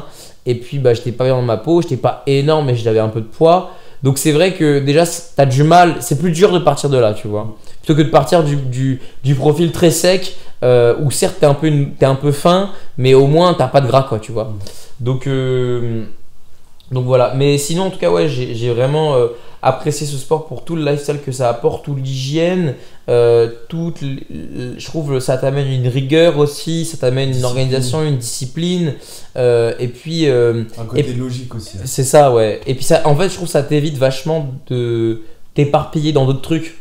Tu vois, comme tu sais que bah, comme on dit un peu, la musculation c'est un sport qui est très ingrat, puisque les gens qui vont faire un entraînement en foot, ils vont à l'entraînement et puis après ils font un peu attention à ce qu'ils font, mais c'est tout. La musculation, c'est du matin au soir. Et c'est pas juste l'entraînement, c'est tout un lifestyle. Ça s'arrête pas juste à quand tu ta salle, c'est fini. Sauf ça dépend ce que tu veux, mais si tu veux un truc, un bel objectif et tu veux atteindre, t'es obligé d'être cadré, quoi. Par là, en plus, bah, tu vois, c'est ce que tu disais. Tu vois, c'est un écart là, un écart là, un écart là, un ça écart va là. vite. Bah là, c'est un effort là, un effort là, un effort là, un effort là qui fait que au final tu arrives à certaines choses. Parce qu'il y a le côté, ça c'est le côté que les gens voient, c'est le résultat final. Mais ils ne voient pas le parcours. Ouais. Et le parcours, souvent, en fait, aussi, c'est la chose qui repousse beaucoup de gens, c'est qu'en fait, ils ne cherchent pas à voir le parcours, ils veulent que le résultat. Et en fait, quand ils commencent à ouvrir le livre du parcours, ils se disent, waouh, c'est chaud. Ah, d'accord. Ah oui, d'accord. Ah, d'accord. Ouais. Ah, d'accord. Mais tu dis ça, moi ça m'est arrivé, hein. Moi j'étais comme ça aussi avant. Ils commencent à dire, ah, d'accord. Et ils disent, ah, mais en fait, le gars dont je me fous à chaque fois, là, il a fait ça, comme c'est chaud. ça, comme ça. Mais attends, en fait, je suis qui moi pour avoir dit tout ça, ouais, sujet, ça, ouais. tu vois, c'est particulier, tu vois, parce que c'est l'entraînement. Déjà, il y a se dire que tu vas aller t'entraîner. Ensuite, pendant l'entraînement, rester concentré. Ensuite, quand tu sors de l'entraînement, c'est aller bien manger, parce que souvent, moi je vais pas te mentir, hein, quand moi j'ai commencé avec la musculation, ça sortait de ça aller au grec. Bah oui, grave. On l'a tous fait, ça, on l'a tous je fait. captais pas mon corps. On l'a tous fait, on l'a tous fait. T'as un niveau de stress que tu comprends pas, que t'arrives pas à maîtriser. Et en fait, tu checkes sur des choses où. Bah en fait, t'es. Oh, ouais. tu te maîtrises pas, tu vois. On l'a tous fait, ouais. Il y a ce contrôle-là à avoir. Ensuite, tu manges, il y a ce bien dormir. Il y a aussi, du coup, bien s'entourer. Et même, surtout aussi, par exemple, ce que tu vas écouter, ce que tu vas regarder et tout, c'est un truc, c'est comme tu dis, ouais, tu disais, ça a l'air pompeux quand tu dis ça. Mais ça l'est pas. Ouais. Et puis attends, il y a même le fait de bien dormir, faut dormir assez pour machin, la récupération et tout. Donc c'est-à-dire que tu sors pas le soir ou que machin, c'est complet en fait, c'est complet quoi. Et même aussi trouver des techniques pour qu'à force ça ne soit pas... je vais pas dire une routine, mais que ça ne soit pas redondant, ouais. Que tu trouves quand même un certain plaisir, un certain amusement, etc. Tu vois. Non, mais c'est quelque chose de dur. Moi, par exemple, je sais que il y a un moment, moi, mon objectif, ça a toujours été d'être athlétique sec. j'ai jamais eu l'intérêt de prendre de la masse déjà parce que je suis pas très grand. Et puis parce que ça m'intéresse pas, je trouve pas ça beau esthétiquement et puis ça m'intéresse pas d'être énorme, tu vois. Je préfère ressembler à un Cristiano Ronaldo qu'à un Schwarzenegger, voilà. Et donc du coup, rester sec l'année c'est compliqué et du coup au bout d'un moment j'ai du mal à rester sec et je me suis dit ok, cette année-là je vais me mettre mon objectif au max, je vais me mettre la sèche au max et du coup je commençais à compter mes calories. Et quand j'expliquais ça aux gens, quand je disais aux gens que je mangeais bien, ils se rendaient pas compte de toute la complexité du truc, de la stratégie, de comment je place, mais il faut que j'ai assez, il faut que vous regardiez si tous mes macronutriments ils sont au max, donc ça veut dire que je peux pas manger ça là, il faudrait plus que j'en mange ici. Et en fait quand les gens ils regardent, c'est comme par exemple tu vois avec les gens quand je discute, je dis mais vous vous rendez pas compte de ce que vous mangez en fait, la vraie valeur que ça a. Et quand tu montres ça aux gens, quand tu dis bah tu vois par exemple là, ton cookie que tu as mangé, le cookie c'est en termes de valeur calorique, c'est la valeur d'un de mes repas à moi entier. Et ils font ah ouais, et quand tu leur montres, t'es là, ils font ah ouais, mais en fait c'est super compliqué et tout. Je le fais plus aujourd'hui parce que c'est vraiment une grosse pression morale, une grosse pression sociétale, et puis c'est très prise de tête quoi, faut tout le temps peser, etc. machin. Maintenant que je connais un petit peu, je fais à l'œil, tu vois. Je vois presque ce que je mange, je sais combien je dépense par jour, bon, je fais à l'œil quoi. Mais même, c'est pas plutôt, en gros, il y a un moment où t'as tellement cadré la chose qu'en fait c'est devenu un automatisme. Bah, sans vraiment le savoir. Bah, mais c'est devenu un automatisme. Moi d'ailleurs, même arrêter de compter mes cales, c'était perturbant. J'avais peur de prendre du poids parce que je me suis dit, mais je ne me rends pas compte de ce que je mange. Alors qu'en vrai, c'est débile. Je mangeais pas plus que quand je pesais. Pas vraiment énormément plus, forcément, je mangeais un tout petit peu plus, mais je mangeais pas énormément plus que quand je comptais mes calories. Mais en même temps, psychologiquement, j'avais peur de grossir. C'est comme tout à l'heure, on parlait que c'était une addiction. La bigorexie. C'est donc l'addiction au sport de manière générale, qui est très connue dans le milieu de la musculation, mais qui est dans tous les milieux du sport. Bah clairement ouais, moi ça m'arrive, tu vois. Par exemple, je vais te dire aujourd'hui, tu vois, je suis pas allé au sport. Pourtant, je veux dire, j'ai quand même eu ma journée qui était physique, etc. Et je veux dire, j'ai pas spécialement mal mangé. Bah je vais avoir l'impression que j'ai perdu mon temps, ou que j'ai perdu ou je vais prendre, tu vois.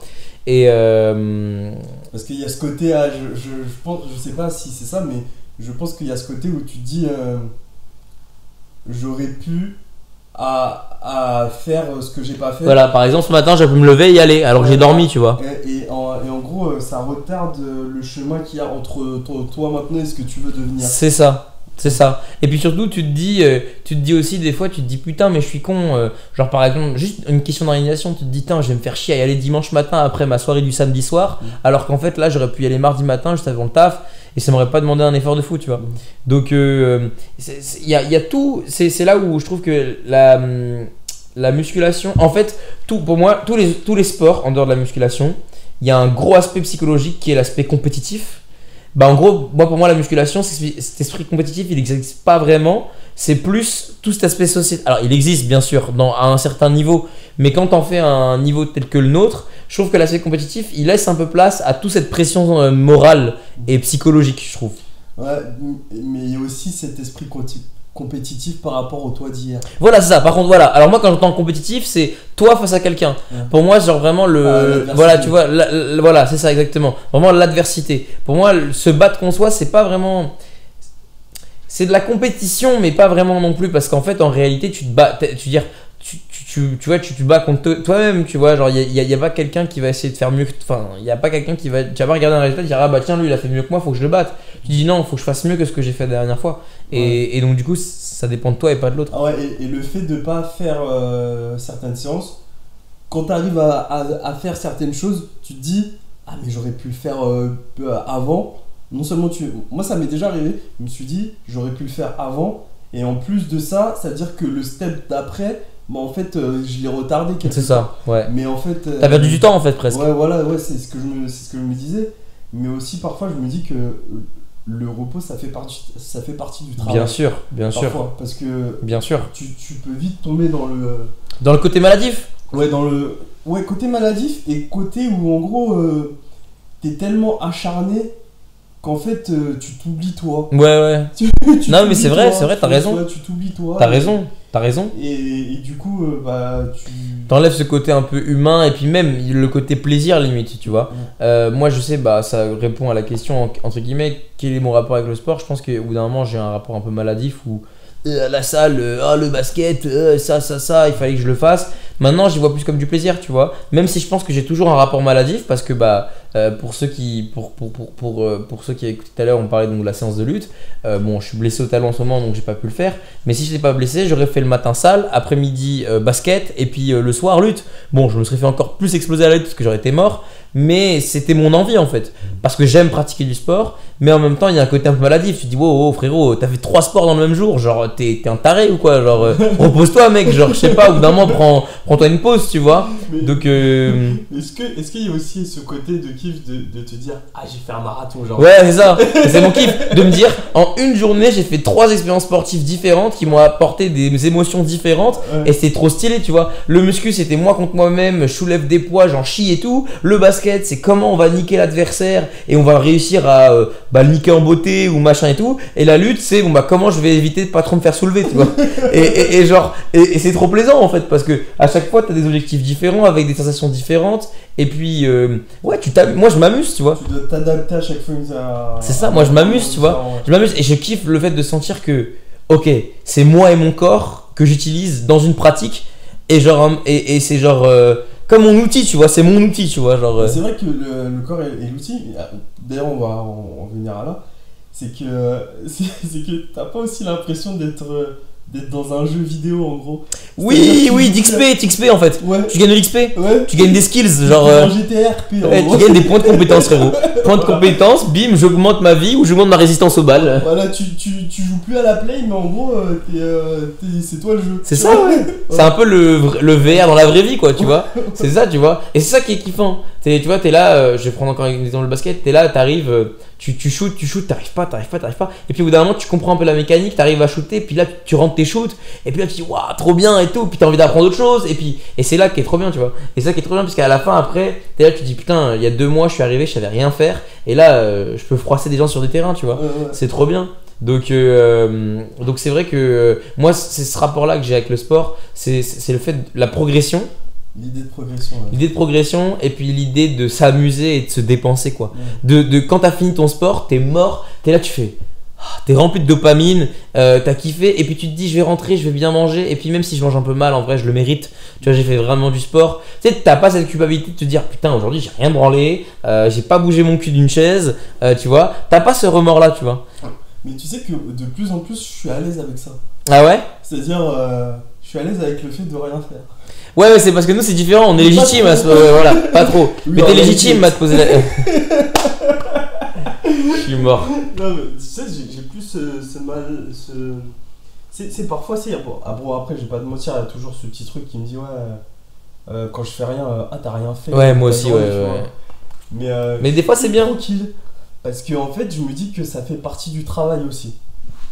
C'est important. Même des fois, par exemple, tu vois, genre partir une semaine en vacances, ne pas faire de sport, bah c'est bien pour le score, pour le corps. Ça lui fait du bien, il se relâche un peu, etc. Et puis de manière générale, le repos c'est important, tu vois. Mais je trouve que nous, dans notre position, mais de manière générale, c'est plus légitime de se dire, on n'a rien. En fait, limite, on est tellement dans cette truc de le sport que limite, quand on s'oblige à rien faire, on sait qu'on a une pensée négative, mais c'est pas grave en fait, parce qu'en gros, on sait très bien qu'on va jamais faire ça pendant 10 jours d'affilée, tu vois. T'as appris à manager ça. C'est ça. Ouais, t'as appris à vivre avec. Mais c'est dur, hein, c'est pas facile. Même encore aujourd'hui, j'ai du mal. Hein. Ah ouais? Même encore aujourd'hui, tu vois, par exemple, des fois, juste. Moi, tu vois, quand j'étais plus jeune, j'étais fan de jeux vidéo, tu vois. On parle de sport, du e-sport, tu vois. J'ai fait un peu de e-sport quand j'étais petit. Enfin, quand j'étais plus jeune. Et on connaît tous, hein, Call of, BO2, les snipes, tout ça. Des certos et tout. Un peu de e-sniping pour ceux qui connaissent. Ouais, tu viens de tirer. Voilà. mais du coup, effectivement, j'aime beaucoup le jeu vidéo. Aujourd'hui, par exemple, tu vois, je fais plus aucun jeu vidéo. Et là, il est en fou rire, Alex. Là, il est en fou rire. Oui, j'aime tirer, mec. Non, mais parfois, je me dis, mais tu sais que parfois, je me dis, mais comment je peux dire ça? Et ouais, et bah, tu l'as dit, mon rêve. Tu l'as dit. Mais effectivement, j'étais très fan de jeux vidéo. Aujourd'hui, par exemple, me poser, faire un jeu vidéo, tu vois, je vais me dire, putain, mais tu perds ton temps, quoi. Je pourrais faire du sport, je pourrais travailler sur mes cours, mon alternance ou des trucs comme ça, ou machin, ou mon projet pro et tout. Et en fait, même si je sais qu'au fond, c'est bien aussi de savoir se détendre et faire un truc qui, genre, juste tranquille, tu fais juste un truc qui te plaît et tu te prends pas la tête. Le plus important, c'est pas de le faire tout le temps, en fait.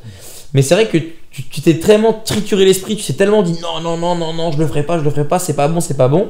Bah, même que finalement, quand c'est bon à petite dose, bah, t'as du mal à te l'octroyer, à te à te l'autoriser, quoi. Tu sais que parfois, j'ai eu une période où en gros les jours de repos c'était une séance mais légère. Ouais. Ah ouais. Ouais. Ah oui, t'étais dans le genre de. Ah oui. Ah oui, Tu t'étais vois. dans le genre de Wers. Ah ouais, Oh, d'accord. Ah ouais, toi t'étais vraiment touché alors. Gros, tu vois le genre. Tu sais, il y en a, c'est le repos, il reste dans le lit, hein. Et là, le repos c'était genre, bah je fais une petite. Ouais, je vais courir un peu, je vais aller Ouais, courir ou machin. Voilà. Alors que non, c'est pas du repos en fait, t'es un mytho. C'est du sport, frérot. Si, c'est du repos quand même. Oui, c'est du repos parce que tu peux pas travailler tes muscles de même manière et puis pas sur la même intensité. Ouais, voilà. Mais ça reste quand même de l'activation musculaire et tu vois, ça reste quand même de la tension musculaire, tu vois. Donc voilà, globalement, mon rapport avec le sport est un peu pas maladif, on va dire que je me soigne bien en ce moment. Mais Voilà. c'est une addiction. Hein. Mais Parce que oui, je pense clairement. que c'est une addiction, mais c'est. Mais c'est une bonne addiction en vrai. C'est une bonne addiction. Après, comme tout. Parce qu'en fait, c'est tout ce que ça t'apporte qui est bon. Voilà, c'est ça. Parce Mais faut que- faire attention aussi de pas être trop dans l'excès, tu vois. parce- Parce que, bah, par exemple, tu vois, genre. Bon, on va parler parce que bon, c'est souvent le cas, tu vois. Je sais pas, quand tu sors par exemple avec ta copine ou machin ou ce genre de choses et que bah, elle a envie d'aller dans un restaurant, tu vois, t'es là, tu fais le relou, tu dis bon, bah non, on va pas dans ce resto là parce que je peux pas bouffer un truc diète, machin.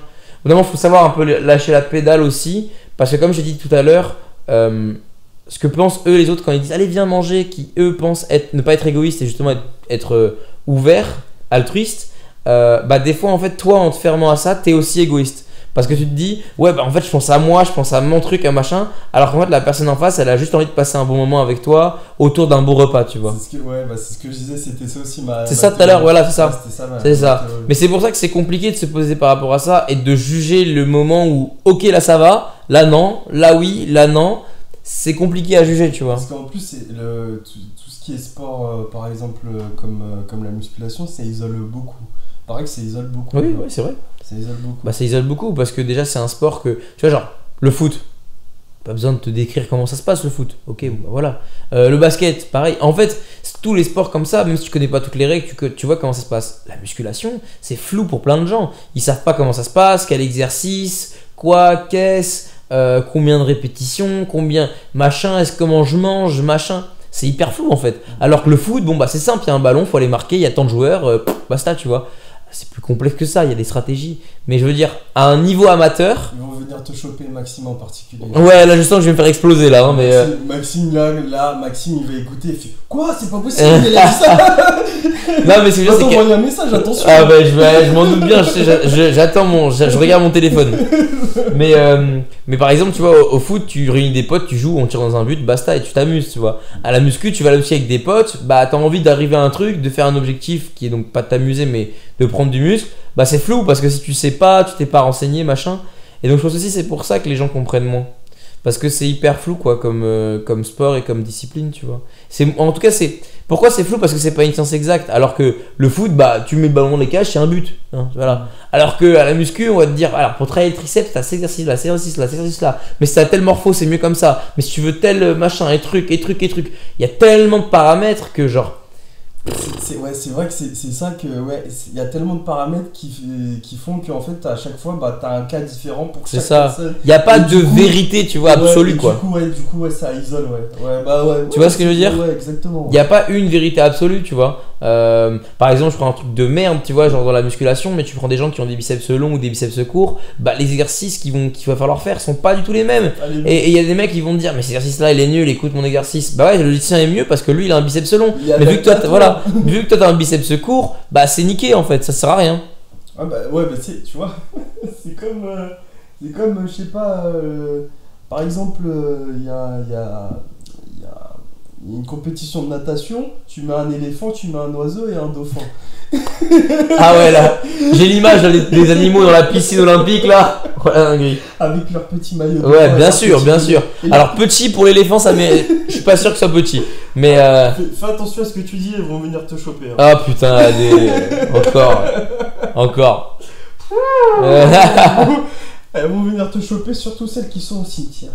Non, là c'est sale. Ouais, c'est technique. Ouais, c'est technique là. Tu vois, regarde là, tu vois, si je fais un physique, il y a la technique. Ouais, voilà. Jolie connexion à la discussion du début. Pas mal. Mais du coup ouais, c'est difficile, tu vois. En fait, à chaque fois, C'est pas qu'il n'y a pas d'équité, mais chacun a ses qualités. Et c'est ce que tu disais par exemple au basket, c'est chaque joueur a ses qualités sur lesquelles il joue qui lui permet de... C'est ça, qui permet de progresser ou qui permet d'être l'élément, tu vois, indispensable dans une équipe, tu vois. Mais c'est pour ça que la musculation, de manière générale, c'est vrai que c'est un truc qui est compliqué, que ce soit socialement parlant, mais aussi personnellement, et puis aussi dans la pratique, en fait. Ouais. Parce que moi j'ai commencé à bien faire de la musculation et à progresser en musculation lorsque j'ai compris que, bah ouais, j'allais me faire mal, quoi. Alors on s'entend, j'allais pas me briser un bras ou me déchirer un tendon, mais... Quoique, il y a des gens qui aiment bien se faire mal. Mais... Alors après, ça, c'est un autre type de sport. C'est pas notre sujet de discussion actuellement. En tout cas, c'est pas dans la trame que tu m'as envoyé, Alex. Mais non, arrête de faire ta tête bizarre là. On va pas parler de ça. C'est mort. Laisse-moi enchaîner, comme ça on passe à autre chose. Du coup, comment tu vois, si tu veux, tu vois, il faut accepter le fait de se faire mal. Marlon, je sais que tu apprécies. Ah, allez, toujours pour le Marlon. Mais faut accepter de se faire souffrir, quoi. De souffrir mentalement et de souffrir physiquement, tu vois. Comprendre que ça fait partie du truc. C'est ça. Ça fait partie du truc et c'est par là que bah, tu vas progresser, en fait. Ouais, et c'est pour ça que souvent bah, t'as des personnes qui sont motivées par l'idée de faire un régime, de prendre du muscle, etc. Et quand ils commencent à ouvrir le livre et qu'ils voient que là il y a écrit souffrance, c'est bon, non, laisse tomber. En fait, ouais, voilà. Ou alors ils vont ouvrir le livre, mais ils vont tout le temps fermer les yeux sur le mot souffrance et donc ça marchera jamais, en fait. Moi, je vois tellement de gens, et j'étais aussi un peu comme ça, évidemment, qui viennent à la salle, qui se dépassent pas, en fait. Tu sais, qui en chient pas, tu le sens, ça se voit. De toute façon, tu vois quelqu'un qui en chie pas à la salle. Et quand tu vois les gens comme ça, tu te dis, mais mon pauvre, tu fais ça sert à rien. Autant que tu restes chez toi. Tu perds du temps, en fait. Genre, ça sert à rien. Moi, ça m'est arrivé au bout d'un moment lorsque j'avais atteint mon objectif et que bah, pendant quelques mois, je stagnais un peu. Je savais pas trop comment faire. Je voulais pas augmenter mes poids, mais en même temps, c'était un peu obligé pour rendre ça plus dur. Bon, je me suis un peu, on va dire, glissé vers le CrossFit pour passer à autre chose, tu vois. Mais réinventer, c'est ça. Après, j'ai pas quitté la muscu non plus, hein. Je reste quand même je suis entre deux, tu vois. Mais donc du coup, effectivement, c'est vrai que bah, tu viens, tu fais tes exercices, mais en fait tu te dépasses pas, en fait. Et donc en te dépassant pas, tu progresses pas, en fait. Donc du coup, c'est pas inutile, mais tu vois, autant pas venir, quoi, tu vois. Si tu viens, c'est pour te dépasser, c'est pour te la donner, c'est pour aller à fond, tu vois. Donc la muscu, ouais, je suis content en tout cas d'avoir eu ça dans ma vie parce que ça m'a donné une bonne hygiène de vie et ça m'a choisi éviter pas mal de trucs à la con que j'aurais pu faire ou avoir une hygiène de merde, quoi. Mais du coup, tu embrayes d'une belle manière parce que avec Mani, on avait eu cette discussion. Après, je crois qu'on n'avait pas. Vous n'étiez pas allé aussi loin. Ouais, pas aussi loin. Mais d'ailleurs, merci Mani pour le premier. Merci Mani. Merci Mani. Merci aussi à Manix. Obligé, elle est obligée celle-là. Ouais, mais je sais pas pourquoi. Je sais pas, en ce moment. Ouais, non, mais en ce moment t'es obligé. J'ai l'impression que t'es obligé, genre. Je sais pas ce qui se passe, je sais pas. Mais je sens que je vais avoir des soucis. Mais. Je suis mort. Tu vas avoir des soucis. Ouais, et du coup, ouais, ce qu'on disait, c'est que le sport, ça sauve des vies. Ouais. Et lui, il disait que ça lui a évité beaucoup de choses. Ça lui a évité de faire beaucoup de conneries, ouais. Ouais, en gros, moi de même, je sais très bien que ça m'a évité. Moi, ça m'a permis de garder la tête hors de l'eau à chaque fois. Et même aujourd'hui, ça me permet de garder la tête hors de l'eau parce que, en gros, à chaque fois, je suis en mode. En fait, le sport, c'est comme. Comment dire ? Il y a une tempête, et en fait, à chaque fois qu'il y a une tempête, tu sais que tu dois rester debout quoi qu'il arrive. Ouais. Et le sport, ça te donne l'obligation à chaque fois que même... En plus, quand tu acceptes le fait qu'il y a la souffrance. Parce que ça, c'est un truc que j'ai compris il y a peut-être 3-4 ans, que ça faisait partie... Ça fait partie du truc. Ça fait partie du truc. Ça fait partie du truc. Et même dans la vie de tous les jours, la souffrance, ça fait partie du truc. Et quand tu commences à le comprendre, à l'accepter, bah en fait, il y a tout plein de choses. Bah, c'est pas que ça t'atteint plus, mais tu sais que c'est là, tu sais que ça peut arriver et t'arrives à faire avec. Moi, j'irais même plus loin que ça. Je trouve que tout ce que tu as dit, c'est archi vrai. Je trouve que même tu comprends des choses. Parce qu'en fait, des fois, tu es là, tu subis, tu te dis, mais pourquoi je souffre, pourquoi machin. Et en fait, des fois, tu te dis, mais en fait, c'est peut-être le passage obligé sur certaines choses, tu vois. Alors, on entend, encore une fois, faut nuancer le mot souffrance, hein. On n'est pas là, faut pas se couper un doigt pour comprendre la vie, tu vois.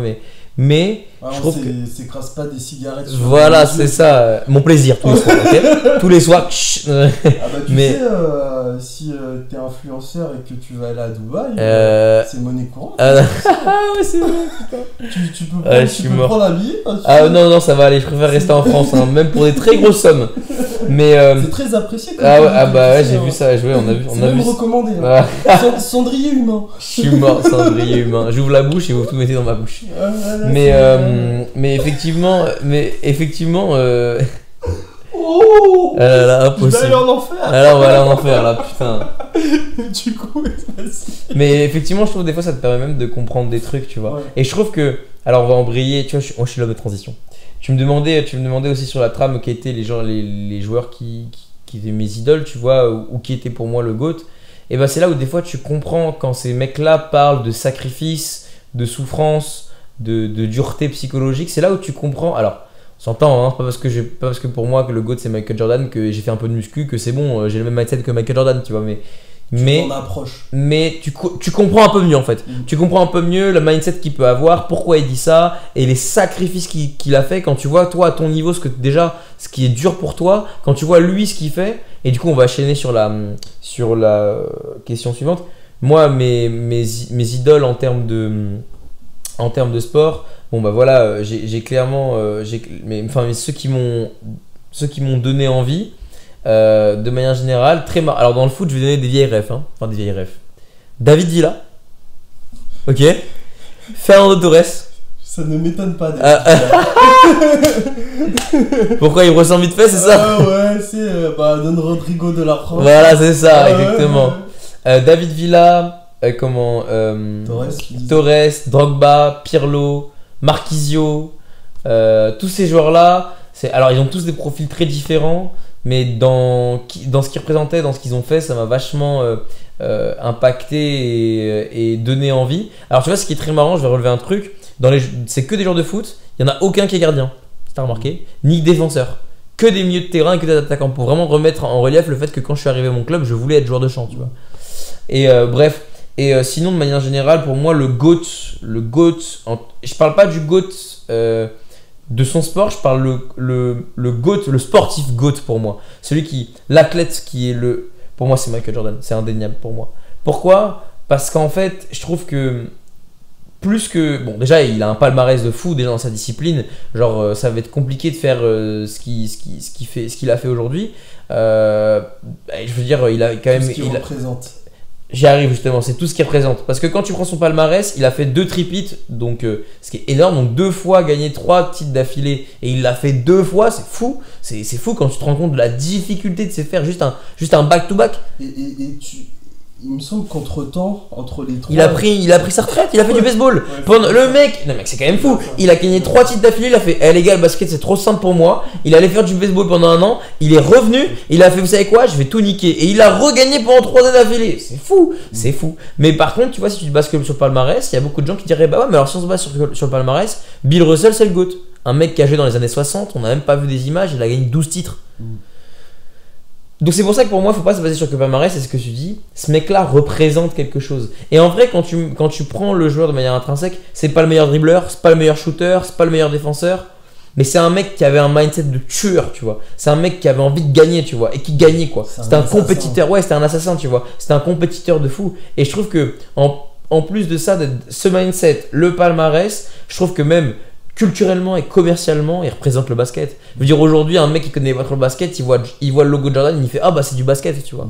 Je veux dire. Je pense qu'il y a même des gens qui portent des Jordan, ils savent pas. Ils savent pas. Et voilà, c'est ça. Et c'est ça qui est fou. Ou des mecs, tu verras des mecs aujourd'hui qui jouent au foot avec des Jordan, tu vois. Tu te dis mais et c'est pour ça que pour moi ce mec-là c'est le GOAT. C'est parce que dans l'image, dans le sport et dans le palmarès, il a tout en fait. Est-ce que souvent on va revenir d'ailleurs ces gens-là qui jouent au foot avec des Jordan? Ah ouais, franchement les gars arrêtez. Déjà vous niquez des paires, franchement c'est horrible. Les paires elles sont incroyables, vous les niquez. En plus aujourd'hui les paires elles valent grave cher. Et je fais en plus vraiment acheter des crampons quoi. Je sais pas, genre ça va vous coûter vraiment moins cher. Franchement ça me troue le cœur à chaque fois quand je vois des mecs jouer avec des Jordan 11 au foot. Je dis putain les gars quoi, genre vraiment quoi. Ah non, genre vraiment. Genre c'est comme si j'allais faire un basket en crampons frère. Genre vraiment c'est pas possible. C'est pas possible gros. Non. Du coup aussi. Mais du coup pour reprendre là-dessus, ouais pour moi c'est vraiment le GOAT. Et je te dis, même tu vois tout est emblématique chez lui. Le maillot, le numéro, je veux dire, son nom, tout est emblématique, ses chaussures, et puis tout, genre la marque, son palmarès, son jeu. Même le logo Jordan. Oui, le logo. Le logo Jordan, enfin, peut-être qu'il y en a qui savent pas, mais en gros, c'est par rapport au concours de dunk. C'est ça, ouais. Où il part de la ligne comment... pas des 3 points, de la raquette. De la raquette, ouais, début de la raquette. Ouais, voilà. Et il saute et il fait il fait le Jumpman en fait, qui est donc le logo. Et c'est là où on l'appelle The Ernest, puisque donc c'est monsieur. Bon, je ne savais pas traduire littéralement en anglais, mais en gros, c'est un peu le duc de l'air, quoi. Tu vois, c'est un peu le roi de l'air, quoi. Voilà, c'est ça. Et c'est ça qui est fou, tu vois. Moi, je trouve c'est ça qui est fou là-dedans. Plus par exemple, tu vois, quand tu prends par exemple, tu prends au football américain, tu as Tom Brady, tu vois. Mais en fait, Tom Brady, tu vas dans n'importe où au monde, je suis pas sûr que tout le monde connaisse. Puis même, tu vois, genre, personne n'a sa gueule, personne n'a son numéro, tu vois. Moi, je le connais, je sais pas quel numéro il est, je crois qu'il est 12, non? Ouais, il me semble. Après, c'est les quarterbacks, en général, c'est 12. Voilà, mais. Par exemple, tu sais que je pense que Tom Brady, les premières fois que j'en ai entendu parler, c'est dans South Park. Ah ouais, ouais, d'accord. Tu vois Ah ouais, la référence. Mais pourtant, Tom Brady, tu vois, en termes de palmarès, il a un beaucoup plus grand palmarès dans son sport, hein, je veux dire, que Michael Jordan, tu vois. Après aussi le football américain du coup c'est un sport, je vais pas dire un sport de niche, mais c'est un sport local. Oui. Bah alors prenons foot.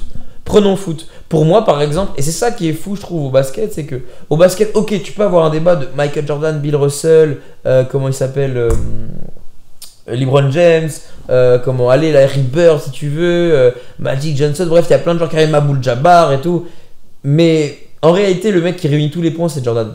Au foot, je trouve que t'as beaucoup moins ce truc-là. T'as quand même, tu prends par exemple, j'ai n'importe quoi. On parle de Messi pour moi. Bah Messi, il a jamais gagné une Coupe du Monde, tu vois. Tu prends Ronaldo non plus, il a jamais gagné une Coupe du Monde. Tu prends Pelé, ouais, bah en attendant, il a jamais gagné la Ligue des Champions, je crois. Il a gagné. Pelé, il a jamais joué en Europe. Bah voilà, il a jamais gagné la Ligue des Champions. Par contre, il est 5 fois champion du monde. Tu vois, il y a personne, il y a pas. Je trouve. Après, peut-être que je me trompe parce que j'ai pas de culture. 3. Ouais, voilà, 3, pardon, excuse-moi. J'ai pas une culture assez développée au foot, mais je crois pas qu'il y ait quelqu'un dans le foot qui réunit tous les critères de réussite en un seul joueur, tu vois. Genre le mec qui a été meilleur marqueur, qui a gagné la Coupe du Monde, qui a gagné les coupes européennes, qui a gagné les coupes nationales, qui a été capitaine, tu vois tout. Michael Jordan, il a tout. Il a été meilleur scoreur, meilleur défenseur. Il a été il a été champion NBA. Il a été All-Star. Il a gagné le concours de dunk. Il a tout fait. Il a tout fait. Il a tout fait. Il y en a aucun, mais il y en a un. Enfin, il y en a un qui a tout fait plus ou moins, mais il a fait en 3-4 ans. C'est Ronaldinho. Oui. Mais il l'a pas fait sur la longueur. Mais t'imagines, je sais pas. Lui, en 4 ans, il a tout gagné. Mais gros, Jordan sur son année 98, il est champion, MVP, meilleur marqueur, défenseur de l'année. Il a gagné 4 récompenses en une saison. Je veux dire, le mec, c'est.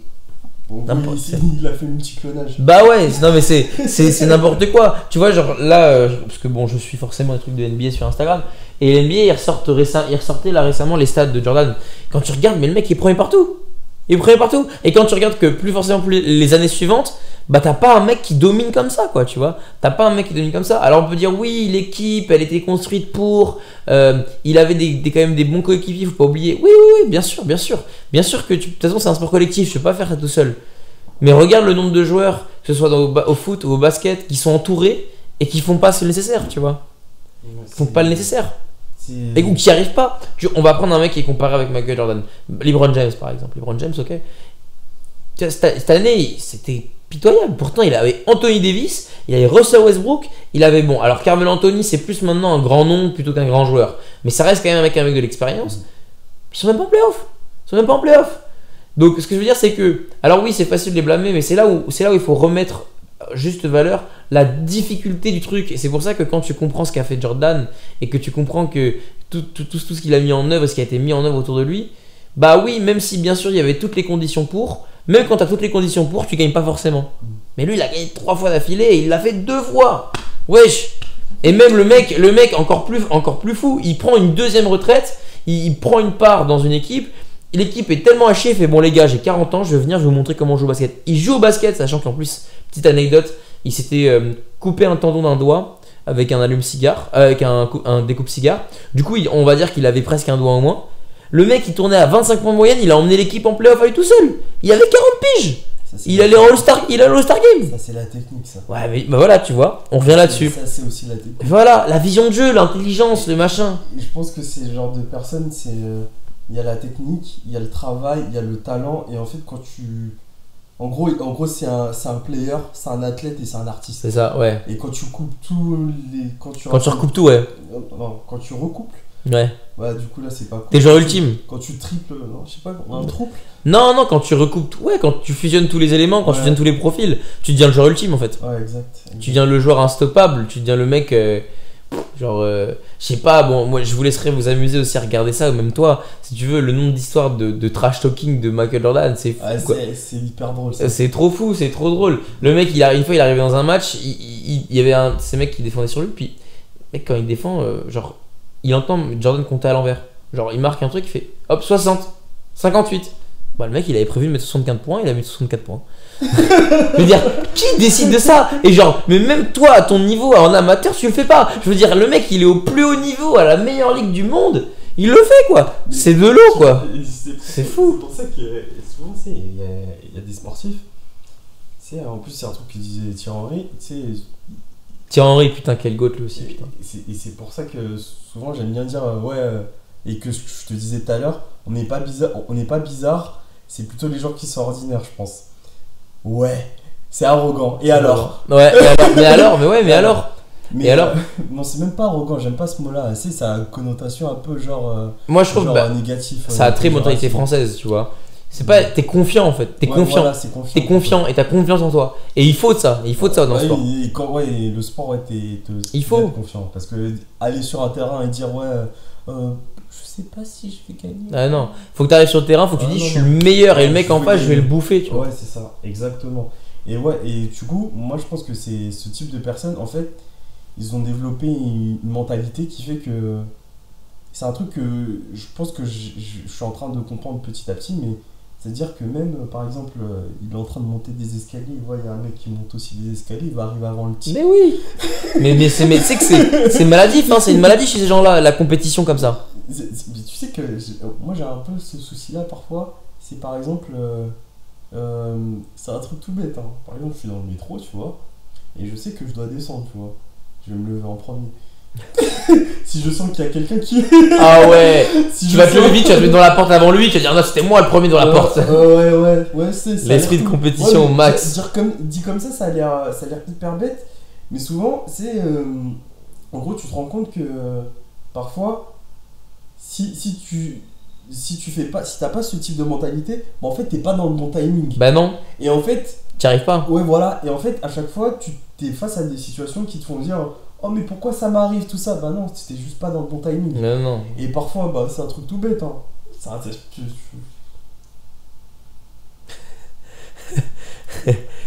Vas-y, prends ton temps. En fait, je réfléchis à comment je vais tourner. Ouais, comment tu vas formuler le truc? Exactement. Parce que là, il va falloir pas vexer des gens. Aïe. Non, du tout. Mais par exemple, on va dire, t'es à un endroit et il y a une file d'attente, et on va dire, sur la file d'attente, t'attends que les gens passent, et en fait, quand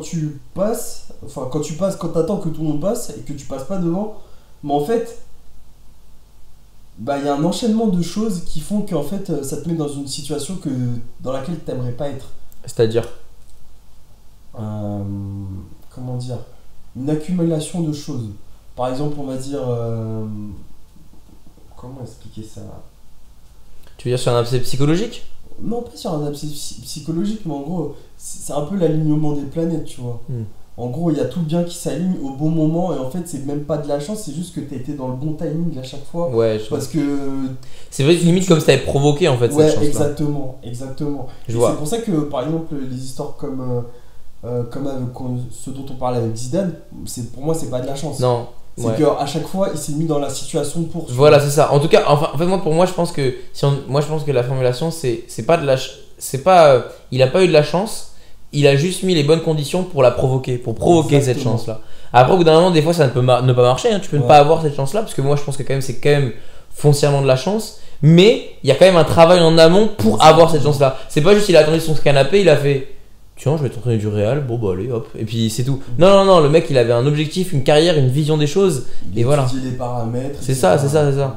Et ouais, pour moi, on va dire indéniablement dans le monde du sport, je pense Jordan.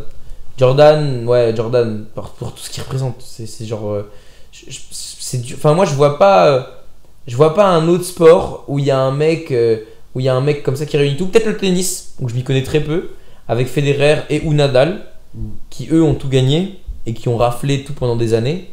Mais qui sont les visages du sport. C'est ça. Après, bien sûr, à plus petite échelle, moi je prends pas forcément Messi, Ronaldo avec leur ballon d'or qui ont eu la garde alternée pendant un certain moment. Ah ouais, un jour c'était chez papa, puis après c'était chez maman, puis bon, allez, on reste chez maman, et puis après on retourne chez papa. Enfin bon, voilà quoi. Je ne dirais pas qui est le père, qui est la mère entre Messi et Ronaldo, mais voilà. Donc ouais, Jordan. De toute manière, on est dans un monde libre du coup. Ah bah, papa et papa, hein. Ouais, très bien. Donc ouais, Jordan. Monde libre. Clairement Jordan. Ouais. Et après, sinon, si je devrais donner un idole, mon joueur préféré, bah, c'est comme je t'ai dit, je pourrais en parler pendant longtemps, c'est Vince Carter. Alors, ce mec-là, j'avais regardé un match des Memphis Grizzlies, le mec il était à 6 sur 6 au shoot à 3 points, il rentrait tous ses mid-range. Je me suis dit putain, le mec est trop fort quoi. Et puis je me suis renseigné, puis là d'un coup je tombe sur ce concours de dunk 2000. Tous ceux qui n'ont pas vu ce concours de dunk, allez le voir, c'est le meilleur concours de dunk ever.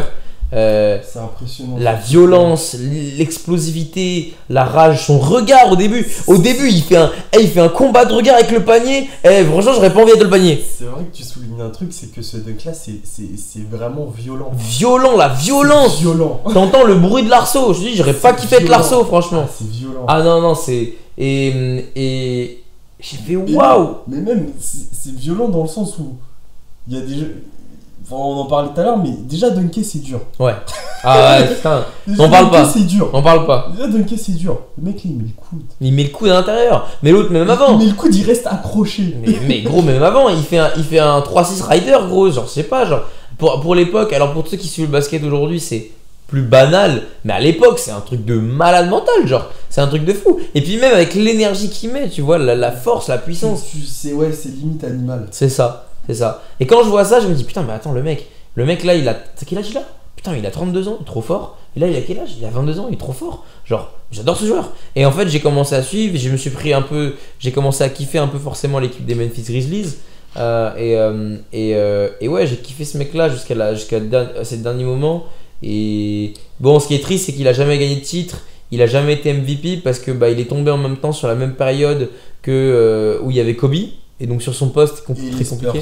Les Spurs aussi, compliqué. Et puis il s'est frotté, on va dire, comment aussi à l'époque du Miami, on va pas se mentir, avec LeBron, etc. sur sa fin de carrière. Il a connu aussi un peu l'époque de Jordan sur la fin. Donc en fait, il a toujours été dans les il a jamais arrivé dans le trou où il y avait. Parce que malheureusement, ça reste quand même un super bon joueur. Pour moi, il est dans le top 10 des arrières all-time.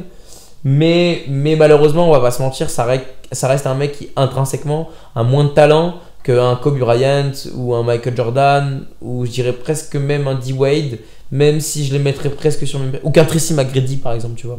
Mais pour moi, Tracy McGrady, voilà.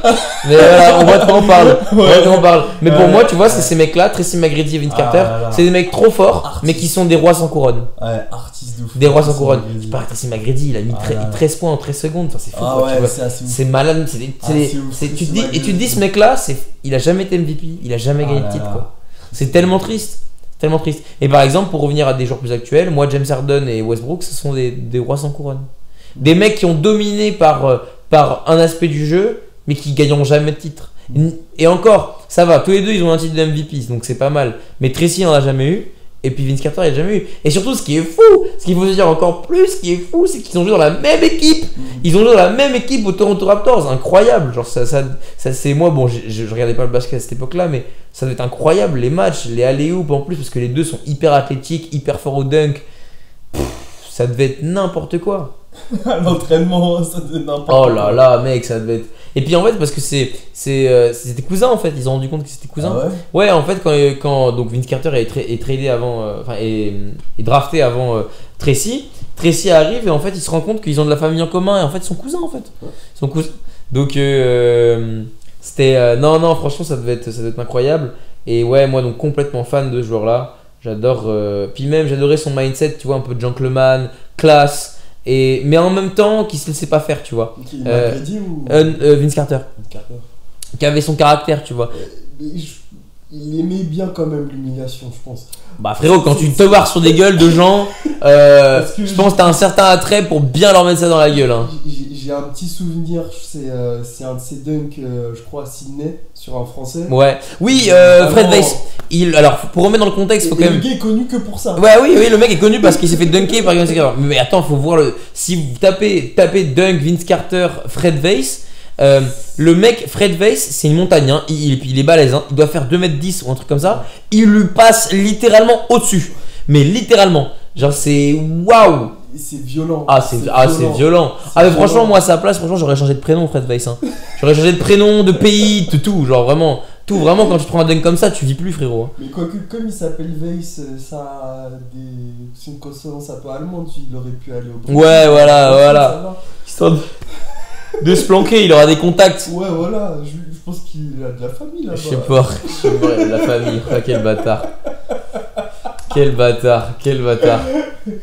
Écoute, je pense que on peut conclure sur ça. Une belle conclusion là-dessus, ouais, une très belle conclusion. En tout cas, mec, c'était vraiment un plaisir de pouvoir discuter avec toi. On a parlé de plein de choses, c'était grave lourd. J'ai vraiment apprécié. C'était très très cool. J'ai vraiment apprécié parce que du coup, on a beaucoup de choses. On a dit beaucoup de choses. Ouais. Franchement, t'es un très bon client. Merci, mec. Je tiens à te dire mais j'adore ce genre de truc. J'adore, mec. Franchement, un très très bon client. Si tu veux un intervenant, je suis là. Je suis mort. Tu vas me noter aussi, genre. Non, tu connais, c'est la famille. Y a pas de notes entre nous. Y a que du bien, que du bien. Je vais faire un PowerPoint. Me chauffe pas. Avec le nom écrit en haut. Et c'est ça exactement, les petits logos, tout nickel.